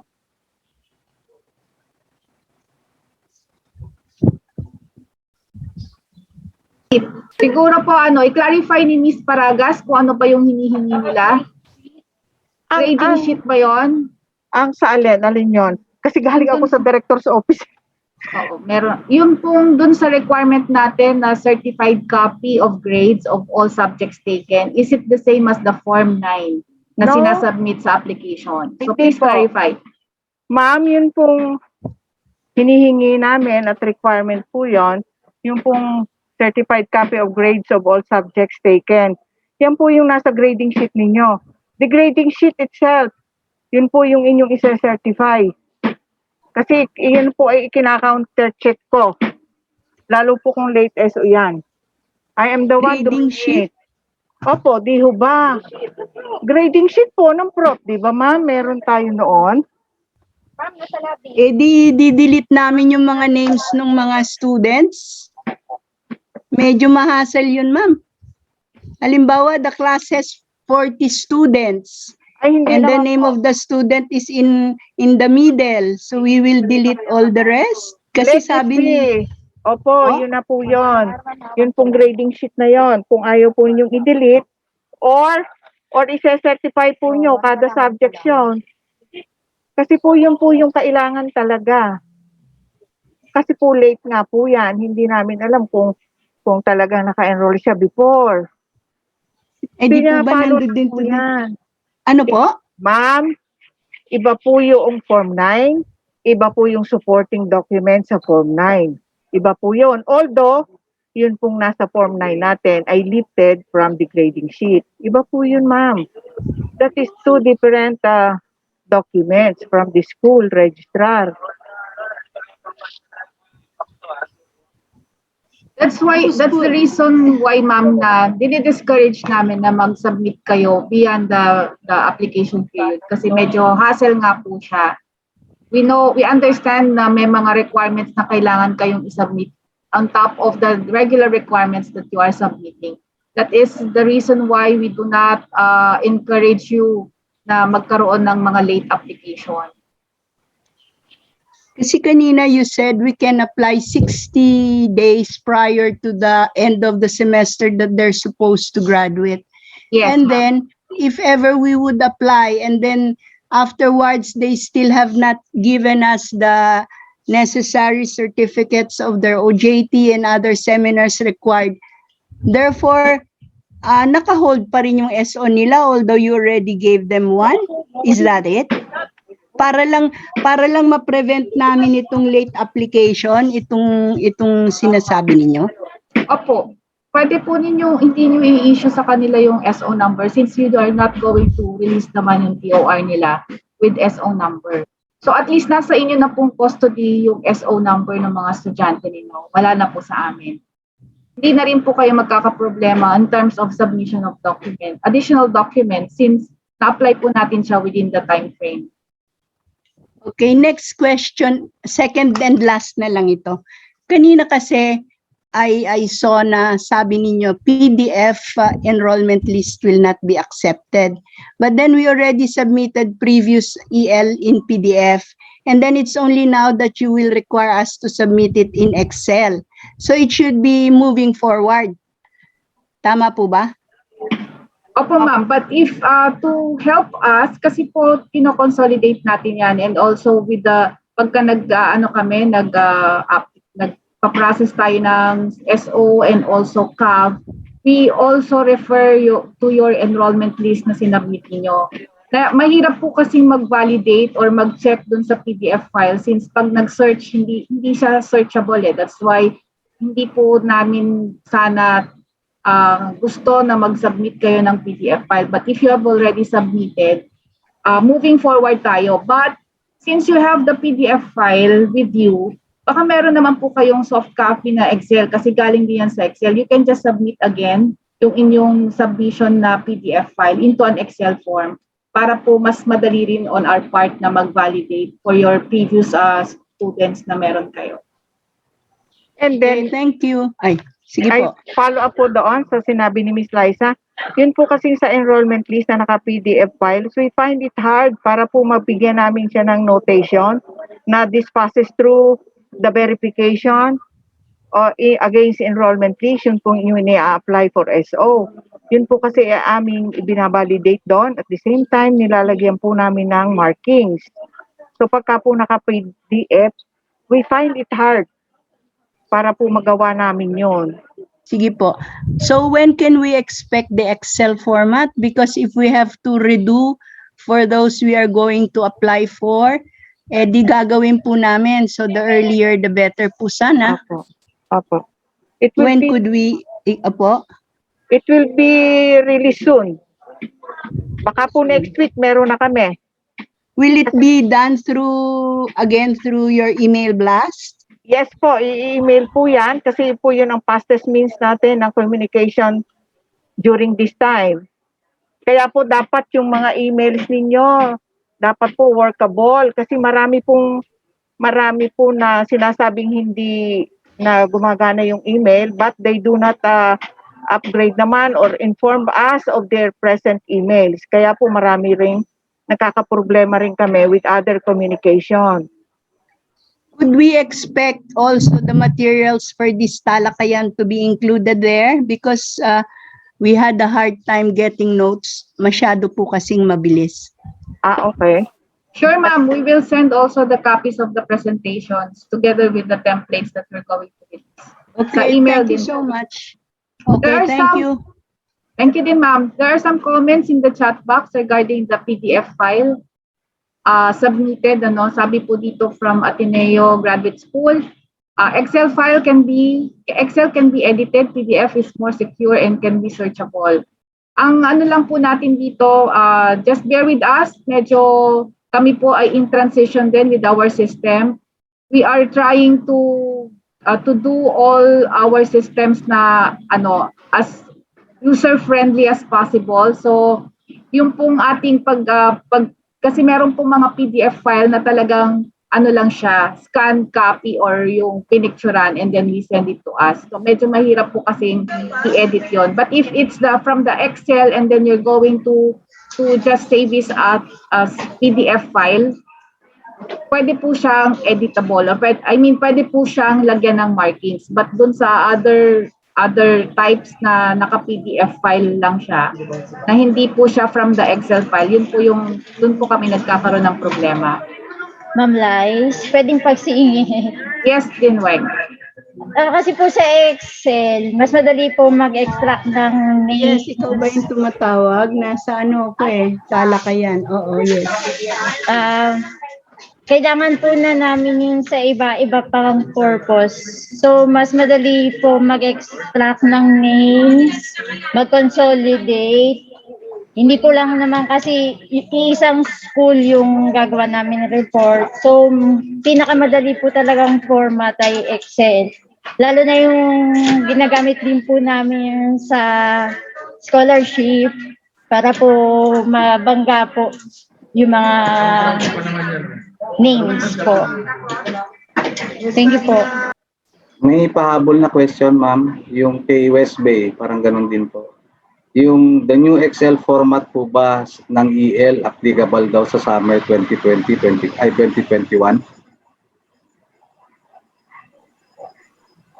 Yes po. Applicable na po siya for beginning August 1. So lahat po ng submission ninyo moving forward, yung ating mga submissions, lahat po naka-Excel file na po to. Sabi ko nga kanina, hindi po ito bago. This has been implemented years ago na po. Ini-reiterate lang po natin na submission ninyo should be in the form of an Excel format. Ito. Ma'am, yung galing po kay isa pa po, galing kay yung sa MAC, kay Raquel Ramos. Pwede rin daw bang humingi daw nung recorded video ng kuan or dun sa question and answer? We'll see kung paano po natin i-send sa inyo yung ating recordings. Medyo lalo na pag malaki baka mahirap pong i-share, but we will try. Sige po, we'll try. From Saintsco, Manila, we seem to have been inadvertently deleted from your email list, sabi niya. We sent a request to be included again recently, hoping to receive this email. Anong school po yon? Saintsco, Manila, ma'am. Saintsco, sige ma'am. Please email us, ched@ched.gov.ph, so that the new email address that you have, we will include in our email list of schools na may emails. Kasi po, usually yun po yung ini-email blast natin. So kung ano po yung nakalagay dun sa database namin, yun po yung ginagamit natin na email. So if you have updates on the emails, particularly kung nabago ang inyong mga email addresses, please inform us right away so that you will be included in our email blast. Thank you po. From iAcademy, ma'am. Okay, may I raise a question? Okay. Do we need to... Yung read. Okay. Pwede pa tayo, ma'am, sa question? May I speak for one class? Okay po. Yes, ma'am. Pwede na po, ma'am. Yes po, ma'am. Sige, go ahead, ma'am. Sige po, Ma'am Charlita. Thank you po, ma'am, from New Era University. I was late in the meeting po, but I don't know if this was been discussed. Ang problem po namin, ma'am, with the allied health courses, there is one course po in the allied health that they have to undergo cases to comply with the internship program. Ang problema namin, ma'am, we ended our academic year this July 10 lang. So they were not able to complete the cases that is required for them. Paano po kaya mangyari dun, ma'am? Are they required to re-enroll the subject or they have to complete lang the cases? Ano po ba yung ano nyo? Ano ba yung inyong guideline? physical therapy, ma'am, there is a guideline daw po with the technical panel, something, that they have to undergo internship, parang comply with the cases. I'm not familiar with, but they ask us po kung pwede ba yon, kung magre-resume na, papayagan na po sila ulit to complete the cases. Kaya lang, tapos na ang semester, ma'am. Paano kaya yun? Ma'am, ang ano po dyan kasi parang incomplete sila sa subject nila because they were not able to finish all the requirements for the subject. So it's treated as ano lang po, parang incomplete lang siya, but he can still comply or complete the requirements based on your guidelines po sa program. Di ba, so they need not re-enroll the subject kasi hindi naman po siya bagsak dun sa subject, hindi lang niya natapos yung requirements. Tama po ba? Opo, ma'am, kasi di ba po with these restrictions na inaano po, and hindi pa kami nakaka-apply for a limited face-to-face program. So yun po ang nagiging problem namin. But ma'am, ang mangyayari po kasi, di ba we will attach a cases dun sa transcript. Yung date po doon, hindi kaya magkakaroon ng problem. Halimbawa, they were able to comply by September pa or October. Kasi pag na-approve na yung request namin for a face-to-face, limited face-to-face, magkakaroon po ba yun ng problema? The date of graduation is different from the ano. Paano po kaya yun? Wala po bang legal something doon? Inaano nga po ng chair natin, we have an advisory from the CHED chair na dapat maging lenient po ang mga schools in terms of the compliance of requirements from their institutions. Kaya po kung ang tanong ninyo kung hindi ba sila magkakaproblema, ang ano po natin dito, you just inform us na itong mga estudyante ninyo ay ganito yung kanilang problem, or para po meron tayo on record that they are still in the compliance stage, parang ganun po. Ang ano naman natin, ma'am, is within 1 year they have to finish all the requirements, diba, for that subject. If they were not able to complete all the requirements for the semester where they enrolled that subject, then dapat po within 1 year matapos nila based on the guidelines po yan, diba, sa school ninyo. Ganun. Depende po rin dun sa ano ninyo. If you can also make an interim guidelines regarding the status of the students who have the same situation as your students right now, para po guided po kayong lahat, hindi po tayo magiging subjective. At least meron po kayong policy. So ma'am, we will write po, CHED, ganun po ba yun, ma'am? Yes, ma'am, to inform us, just to inform us na ito po yung situation ng mga estudyante nito. And you make your own policy para po dun sa mga ganong cases, para guided po kayo.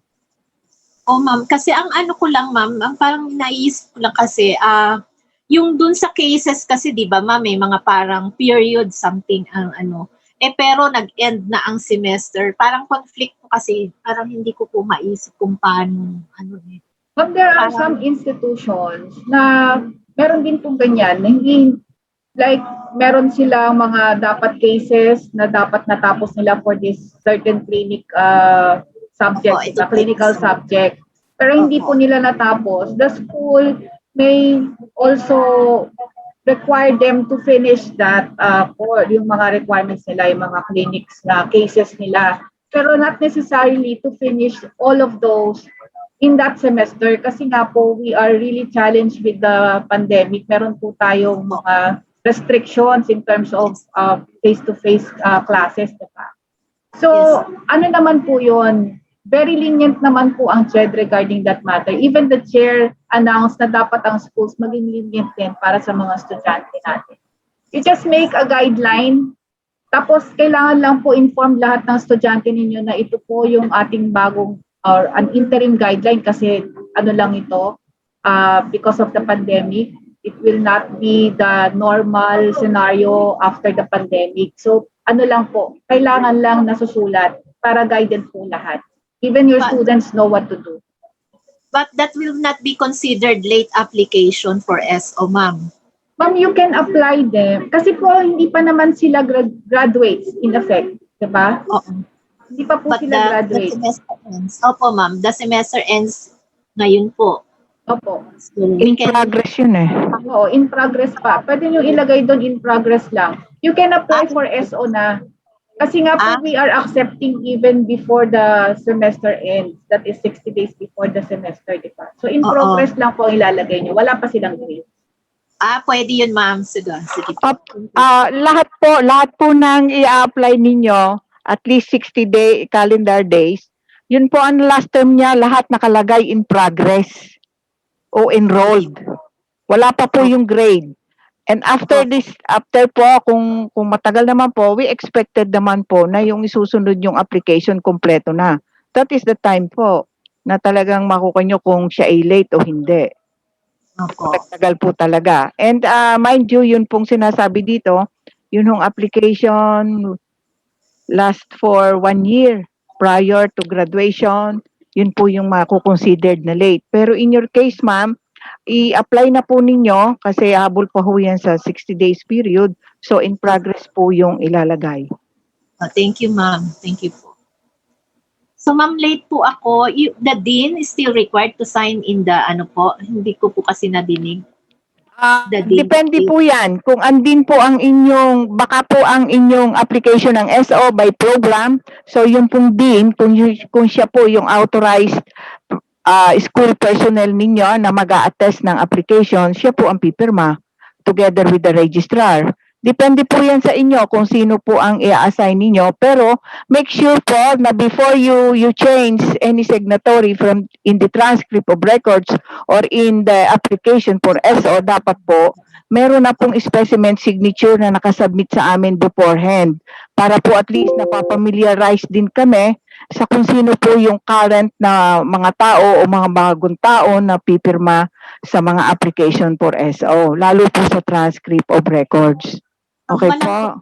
Transcript po. Ang inano ko po, ma'am, yung mission Sa ng attested. request for SO. Oo. Mga senior na po yung mga deans ko, ma'am, eh. Minsan pinag-grab ko pa. Kasi gusto natin po ay original signature. Yes Hindi ba po. pwede signature? Hindi po pwede yung e-signature kasi po, yan po, wala pa pong guidelines para dyan. Wala pa pong guidelines kung acceptable pa po, kung magiging acceptable yung e-signature. Ma'am, siguro kailangan yung mag-designate ng another school official para po hindi kayo, kung yun ang concern ninyo kasi kailangan yung pag-ipadala sa kanila yung kanilang mga SO application. So it's not necessarily the dean, sir, ma'am. It's not necessarily the dean. Not necessarily. Ang ano lang natin, school official, authorized school official. Other than the registrar. Yes. Thank you, ma'am. Ma'am, thank you for, if you will be sending po, kasi I was late in the meeting, yung pong what is discussed po, thank you for if you will be sending it to us. Okay po, so, we still have some set of questions from our chat box from Asia Pacific College. Do HEIs who submitted the LCP for academic year 2020-2021 still need to submit another one for the current academic year 2021-2022? Learning continuity plan. Ma'am Edith?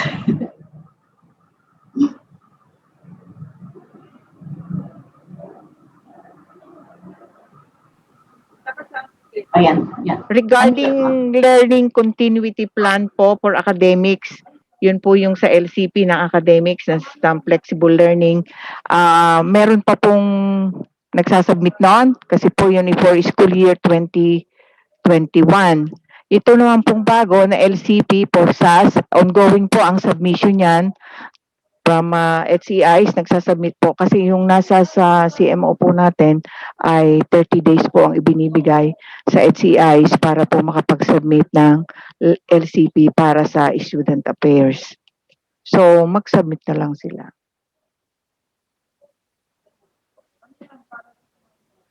Okay po. Okay. Okay, so next question from STI Caloocan.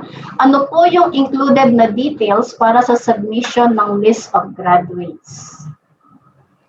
Included details for the list of graduates. Hello po. Nasa sa CMO po yan na ipinibigay namin. Yung mga documents po, supporting documents, supporting papers na pagka po magsasubmit kayo ng list of graduates, especially yun pong nasa sa may accreditation level ang program. Naandun po, specified po yan sa ating memo. So, guided po kayo dyan. Okay. So, refer to the memo na lang po for that matter. Now, from Fisher Valley College, how about 2-year course?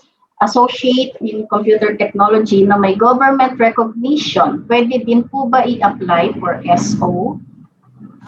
When it comes, as I have said sa presentation po, wala na pong i-issue ang NCR for a 2-year program na SO. Kasi po ang sinusunod natin, yun pong ating Manual of Regulation for Private Higher Education. Na stated po doon na only degree program po to. Degree granting institution po ang CHED.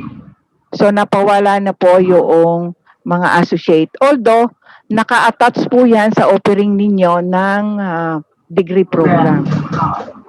So, yun po. So, only the degree programs. Now, from AIDE, ask ko lang po, meron kaming pina-approve na AB English Language Curriculum. Hanggang ngayon po, wala pang result. Pwede na po ba na i-offer namin ang course na AB English Language? Ni-revise lang naman namin ito. AB English dati ang course name namin. Or probably program name niya, AB English. Now it's AB English Language, revised curriculum. Sino po? Ms. Chen, I will answer the question. Sige, so here's Mr. Tadena po. Opo. Para doon sa revised curriculum, I have just received your revised curriculum. Isa-subject po natin for checklist yung ating sinubmit, and then the soonest possible po, we will provide you with the result of the evaluation. Okay po. So, wait lang po natin. Now, we have here from MLQU. First question, clarification lang po. Hindi po ba last semester lang yung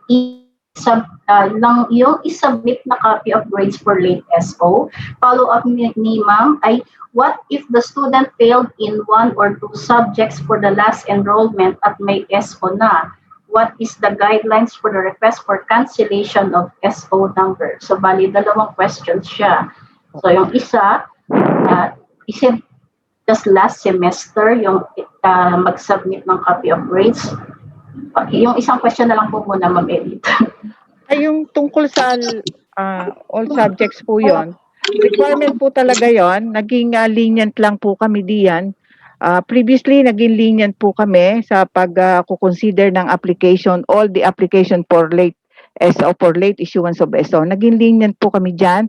Pinagbigyan na po namin kayo and so much. Kaya i-apply po natin ang talaga po dapat nating i-apply. It must be all subjects, certified copy of grades in all subjects in the curriculum. Tapos po, when it comes naman po dun sa sinasabi nyo na, yung isa, Jen?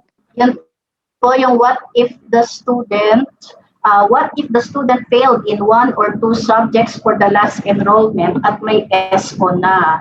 What is the guidelines for the request for cancellation of SO? So guidelines daw po for cancellation of SO. Subject po yan for cancellation, lalo po kung yan ay kasama ng maramihan. Ibig sabihin, yung kasama siya sa 10 students sa SO. Ang kailangan po dyan, as we have mentioned, kailangan po may letter request po yan for cancellation or revocation coming from the registrar. And sinasabi po doon kung bakit siya i-revoke or ika-cancel sa SO. Yun po yun. Pero yan po ay i-apply ninyo or isasubmit nyo yung letter request na yan for cancellation or revocation prior prior application for the new one. Kasi po yan po ay magiging part na ho nung inyong application for SO. Yun hong inyong SO form, magkakaroon na po yun ng notation na isinabject po yan sa revocation or cancellation ng previous issued SO. Magkakaroon na po yan ng notation.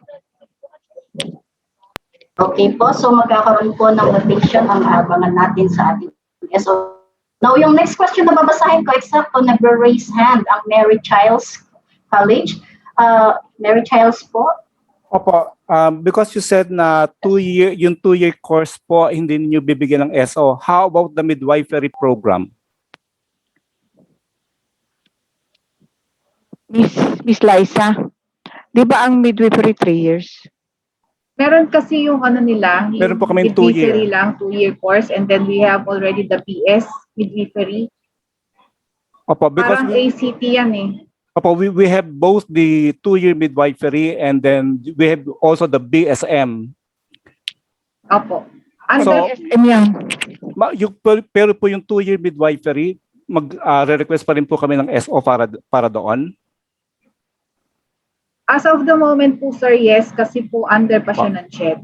Okay po. Yung pong na-mention namin a while ago is for those dati nating ino-offer like associate in yung ASHE.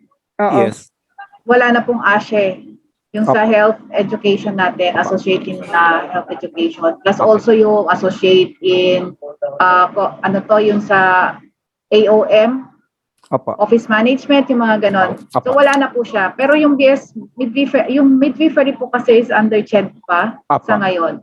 So wala pa namang guidelines. Follow-up question po, ma'am. Kasi po may pending kaming graduation for midwifery. Kaya lang po, because of the lockdown, yung mga CLE po namin pending din.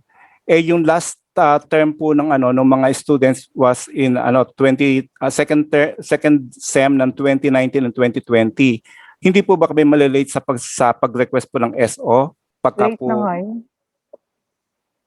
paano po yung wala pa po yung mga CLE kasi pending pa po yung CLE because of the lockdown? Hindi siya, Ate Edith, ang CLE kasi is a requirement for the program. For the program. So it's two options po. You can apply kasi hindi pa siya. Did you consider them as graduates already? Hindi pa po, gwapa po nang wala pa nga pong CLE. So hindi pa sila gumagraduate, sir? Hindi pa po. So hindi pa po sila considered as late for the issuance of SO kasi hindi pa naman po sila technically graduate. Apo.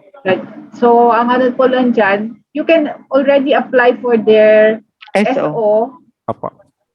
And then Pending. if ever, nakalagay lang dun sa grades nila, pending or in progress yung kanilang grades for those subjects. Okay po. Sige po. Thank you po. Okay po, we have another hand raised from St. Jude College. Recognize po sila. Camera on, please. Wait ask ko lang po yung, kasi nagsubmit kami ng curriculum ng BS Psychology namin. 2 times na namin sinubmit. Until now, hindi pa namin nare-receive yung response. BS Psychology po yan? Yes, ma'am. 2 times na namin nag-submit kami. Kasi we are expecting yung first submission na baka nawala. Second submission, until now, we have not received a response. Then, can you answer the question, please? Ma'am, i-check ko po sa inventory ng receive ko na document on that. However, para lang po request na lang po natin send na lang po ulit yung copy ninyo in case para lang po makita ko kaagad. 2 times na po yun. So I think we would appreciate to have a response from that. Sir, sige. Kasi right now, meron kasi tayong changes in the assignments of the supervisors para dun po sa mga concerns po ninyo regarding the program. I Yes, think from sir. the beginning, it was Sino forwarded po? to the same supervisor. The same ba? Pareho ba? Kasi Yes sa po. USOCOM natin, kasi BS Psychology is under the USOCOM cluster. Nagpalit po kasi kami in the effective. No, no. Ganun ba? Oo. Nagkaroon ng changes. So, ang ano, i-check lang namin. So, we did not siguro submit another copy. We'll just check on our records kung kanino na-assign and then we'll just fast track. Okay, sir? Okay, hopefully Sir Anthony. at this time, we'll be able to get the noted Yes, copy. yes. We'll look into that. Kasi from 2018, we have submitted it. Ano ngayon, 2021 na? 2018 pa ba yun? Yes po. Sige, sir. We'll check that. I-fast track na lang natin.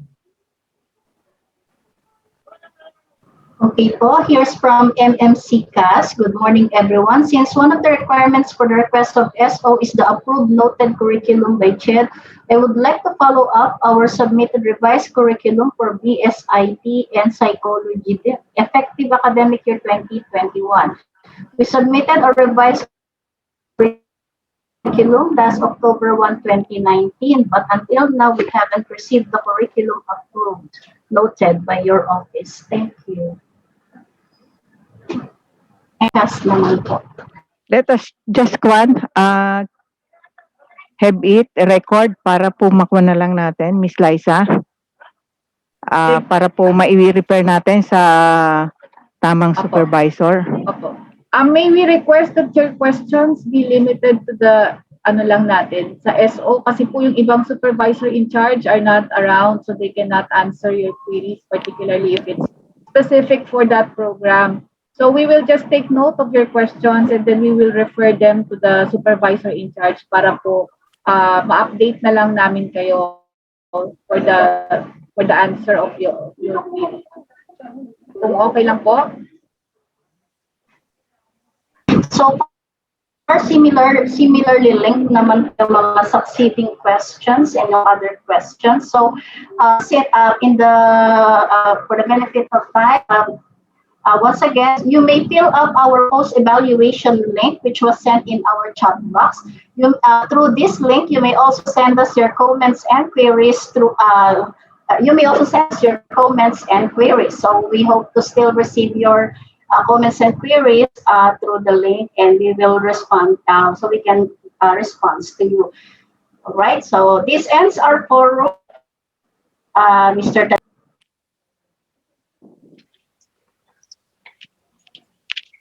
Teng?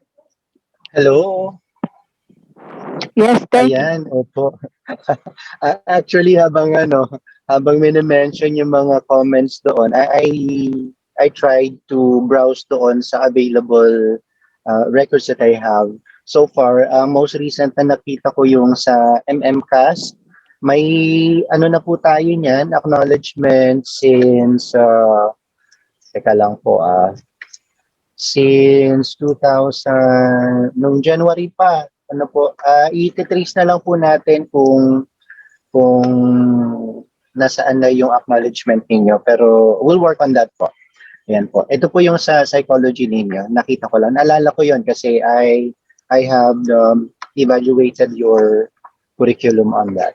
Ayan po. So, since marami pa po tayo actually mga questions and queries and other concerns, much that you would like to accommodate everyone or every question at this point in time, we regret that we are limited in terms of time basically. So kaya po sa ating chat box, i-reflect po natin dyan, i-input po natin ang official email po natin to which you can send your further queries, your further clarifications po so that we can address them accordingly. We would also like to request na yun pong ating mga communications, i-specify po natin kung ano yung subject para mabilis po nating ma-fan out ng ating records officer kung saang unit or saang sinong supervisor ang will attend to our queries, our concerns. So from here, meron po tayong mga other discussions, other matters to be shared with us by our Ma'am Liza. Yes, maraming salamat again, Sir Teng, for that. Ano naman to, it's not actually part of our presentations for this morning regarding SO, but it's just something that we would want you to help us in disseminating the information. As you all know, we have already or sent you a memo regarding the Hours to FAPS Award.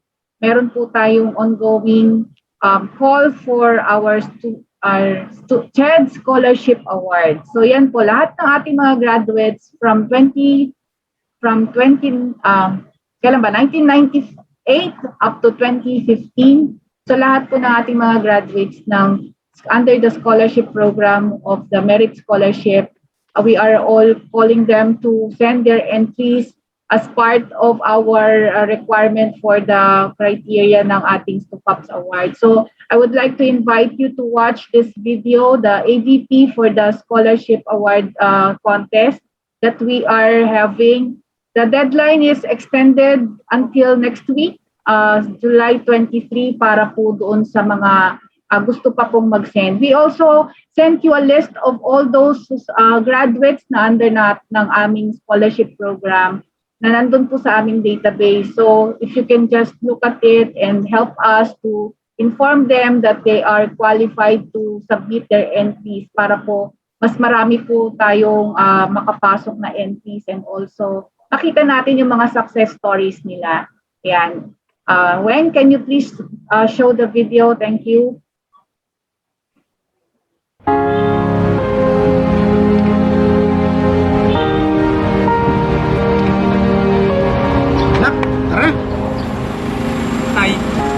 Pag nakagraduate ako, balang araw, mapupuntahan ko lahat dyan. Makakapunta ka naman dyan kahit hindi ka gumagraduate eh. Basta kailangan mo lang dumiskarte.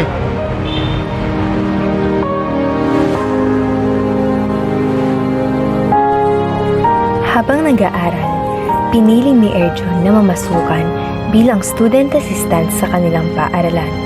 Sa edad ng 16, dahil hindi sapat ang perang kinikita ng kanyang ama, tumutulong na rin siya para masuportahan ang kanyang pamilya.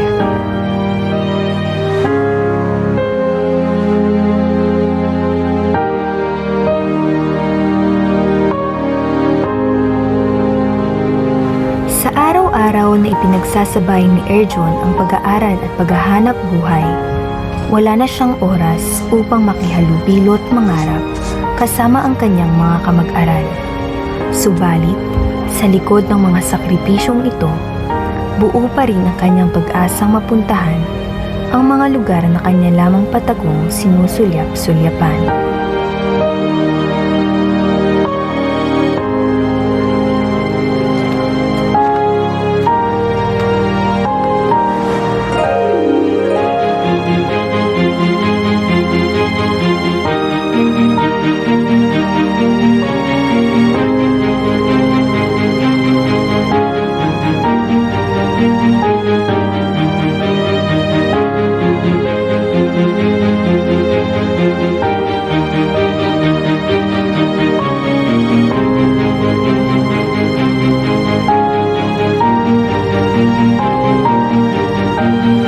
Labis ang pagagalak ni Erjon na sa hindi inaasahan ay nabigyan siya ng pagkakataong matupad ang mga pangarap na inaasam para sa pamilya.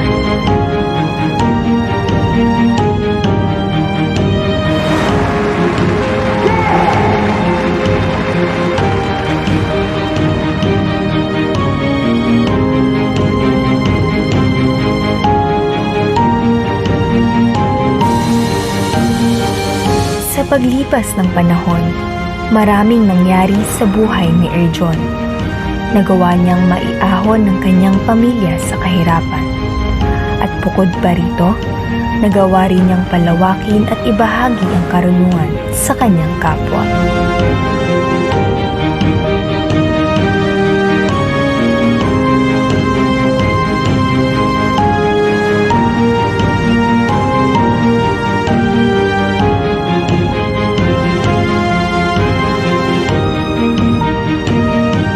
Po, Sir Erjon Siding Lasan, nagtapos sa kursong BS Agricultural Engineering sa Cavite State University. Ang payo po ng aking tatay ay kung madiskarte ka, kaya mong magkaroon ng magandang buhay. Pero mas higit pa rin ang nakapagtapos ng kolehiyo at naging profesional sapagkat mas maraming oportunidad ang naghihintay sa iyo at mas makakatulong ka sa iyong pamilya at kapwa. Bawat litrato ay may kanya-kanyang kahulugan. Bawat larawan ay bakas ng sari-sariling pinaghirapan. Masasabing hindi lamang naging inspirasyon ni Erjon ang mga litratong minsan niyang nasilayan. Bagkus, naging inspirasyon din niya ang mga taong nagsilbing instrumento upang ang mga hangarin sa buhay ay maging katotohanan. Sa pagkakaroon ng maayos at marangal na trabaho, mas natugunan ko ang pangangailangan ng aking pamilya. Higit pa ron, dahil sa aking propesyon, mas nakatutulong ako ngayon sa mga magsasaka bilang isang katuwang sa pamamahagi ng mga makabagong teknolohiya sa pagsasaka ng palay. Muli, ako si Urgency Dinglasan, isang proud CHED scholar.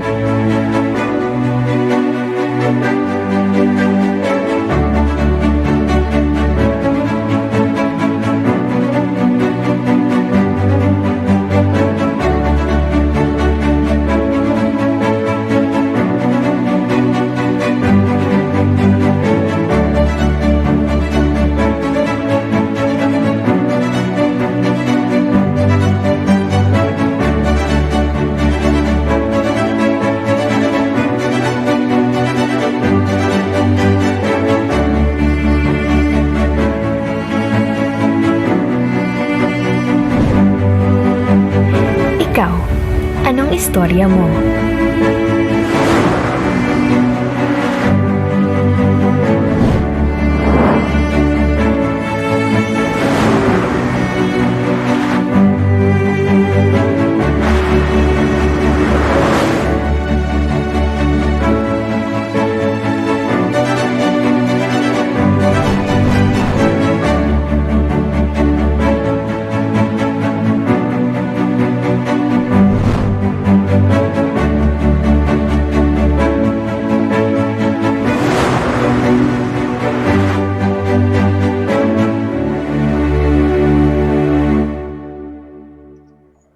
Ayan, so we are ardently enjoining ang lahat po to assist us in disseminating the Scholars Award para naman po ma-recognize natin ang mga scholars natin, graduates on their feats towards success as well as to inspire others. Yan, bago po tayo magpatuloy sa ating palatuntunan, photo ops po muna tayo para sa ating souvenir photo. Tek, please take it away. Just to add, I Yes, forgot to ma'am. mention Opo. a while ago, this is a national contest. So, meron pong regional level and the national level. So, talaga pong gusto sana natin magkaroon tayo ng winner from the National Capital Region. Kaya tulungan niyo po kami para po mapaganda natin yung ating contest. Salamat po.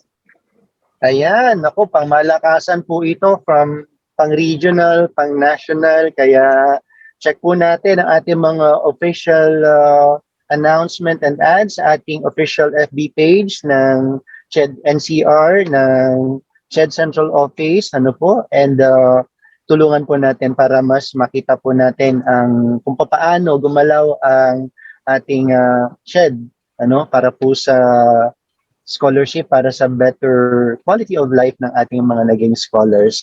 Ayan po, so photo ops po muna tayo. And Tech team. Hello po, good morning. May I request everyone to turn on their cameras po. Tapos paano na lang po, wag po muna gagamit ng chat box or sa chat para hindi po lilitaw yung chat niya sa habang nag-print screen. Thank you. Smile po. 1, 2.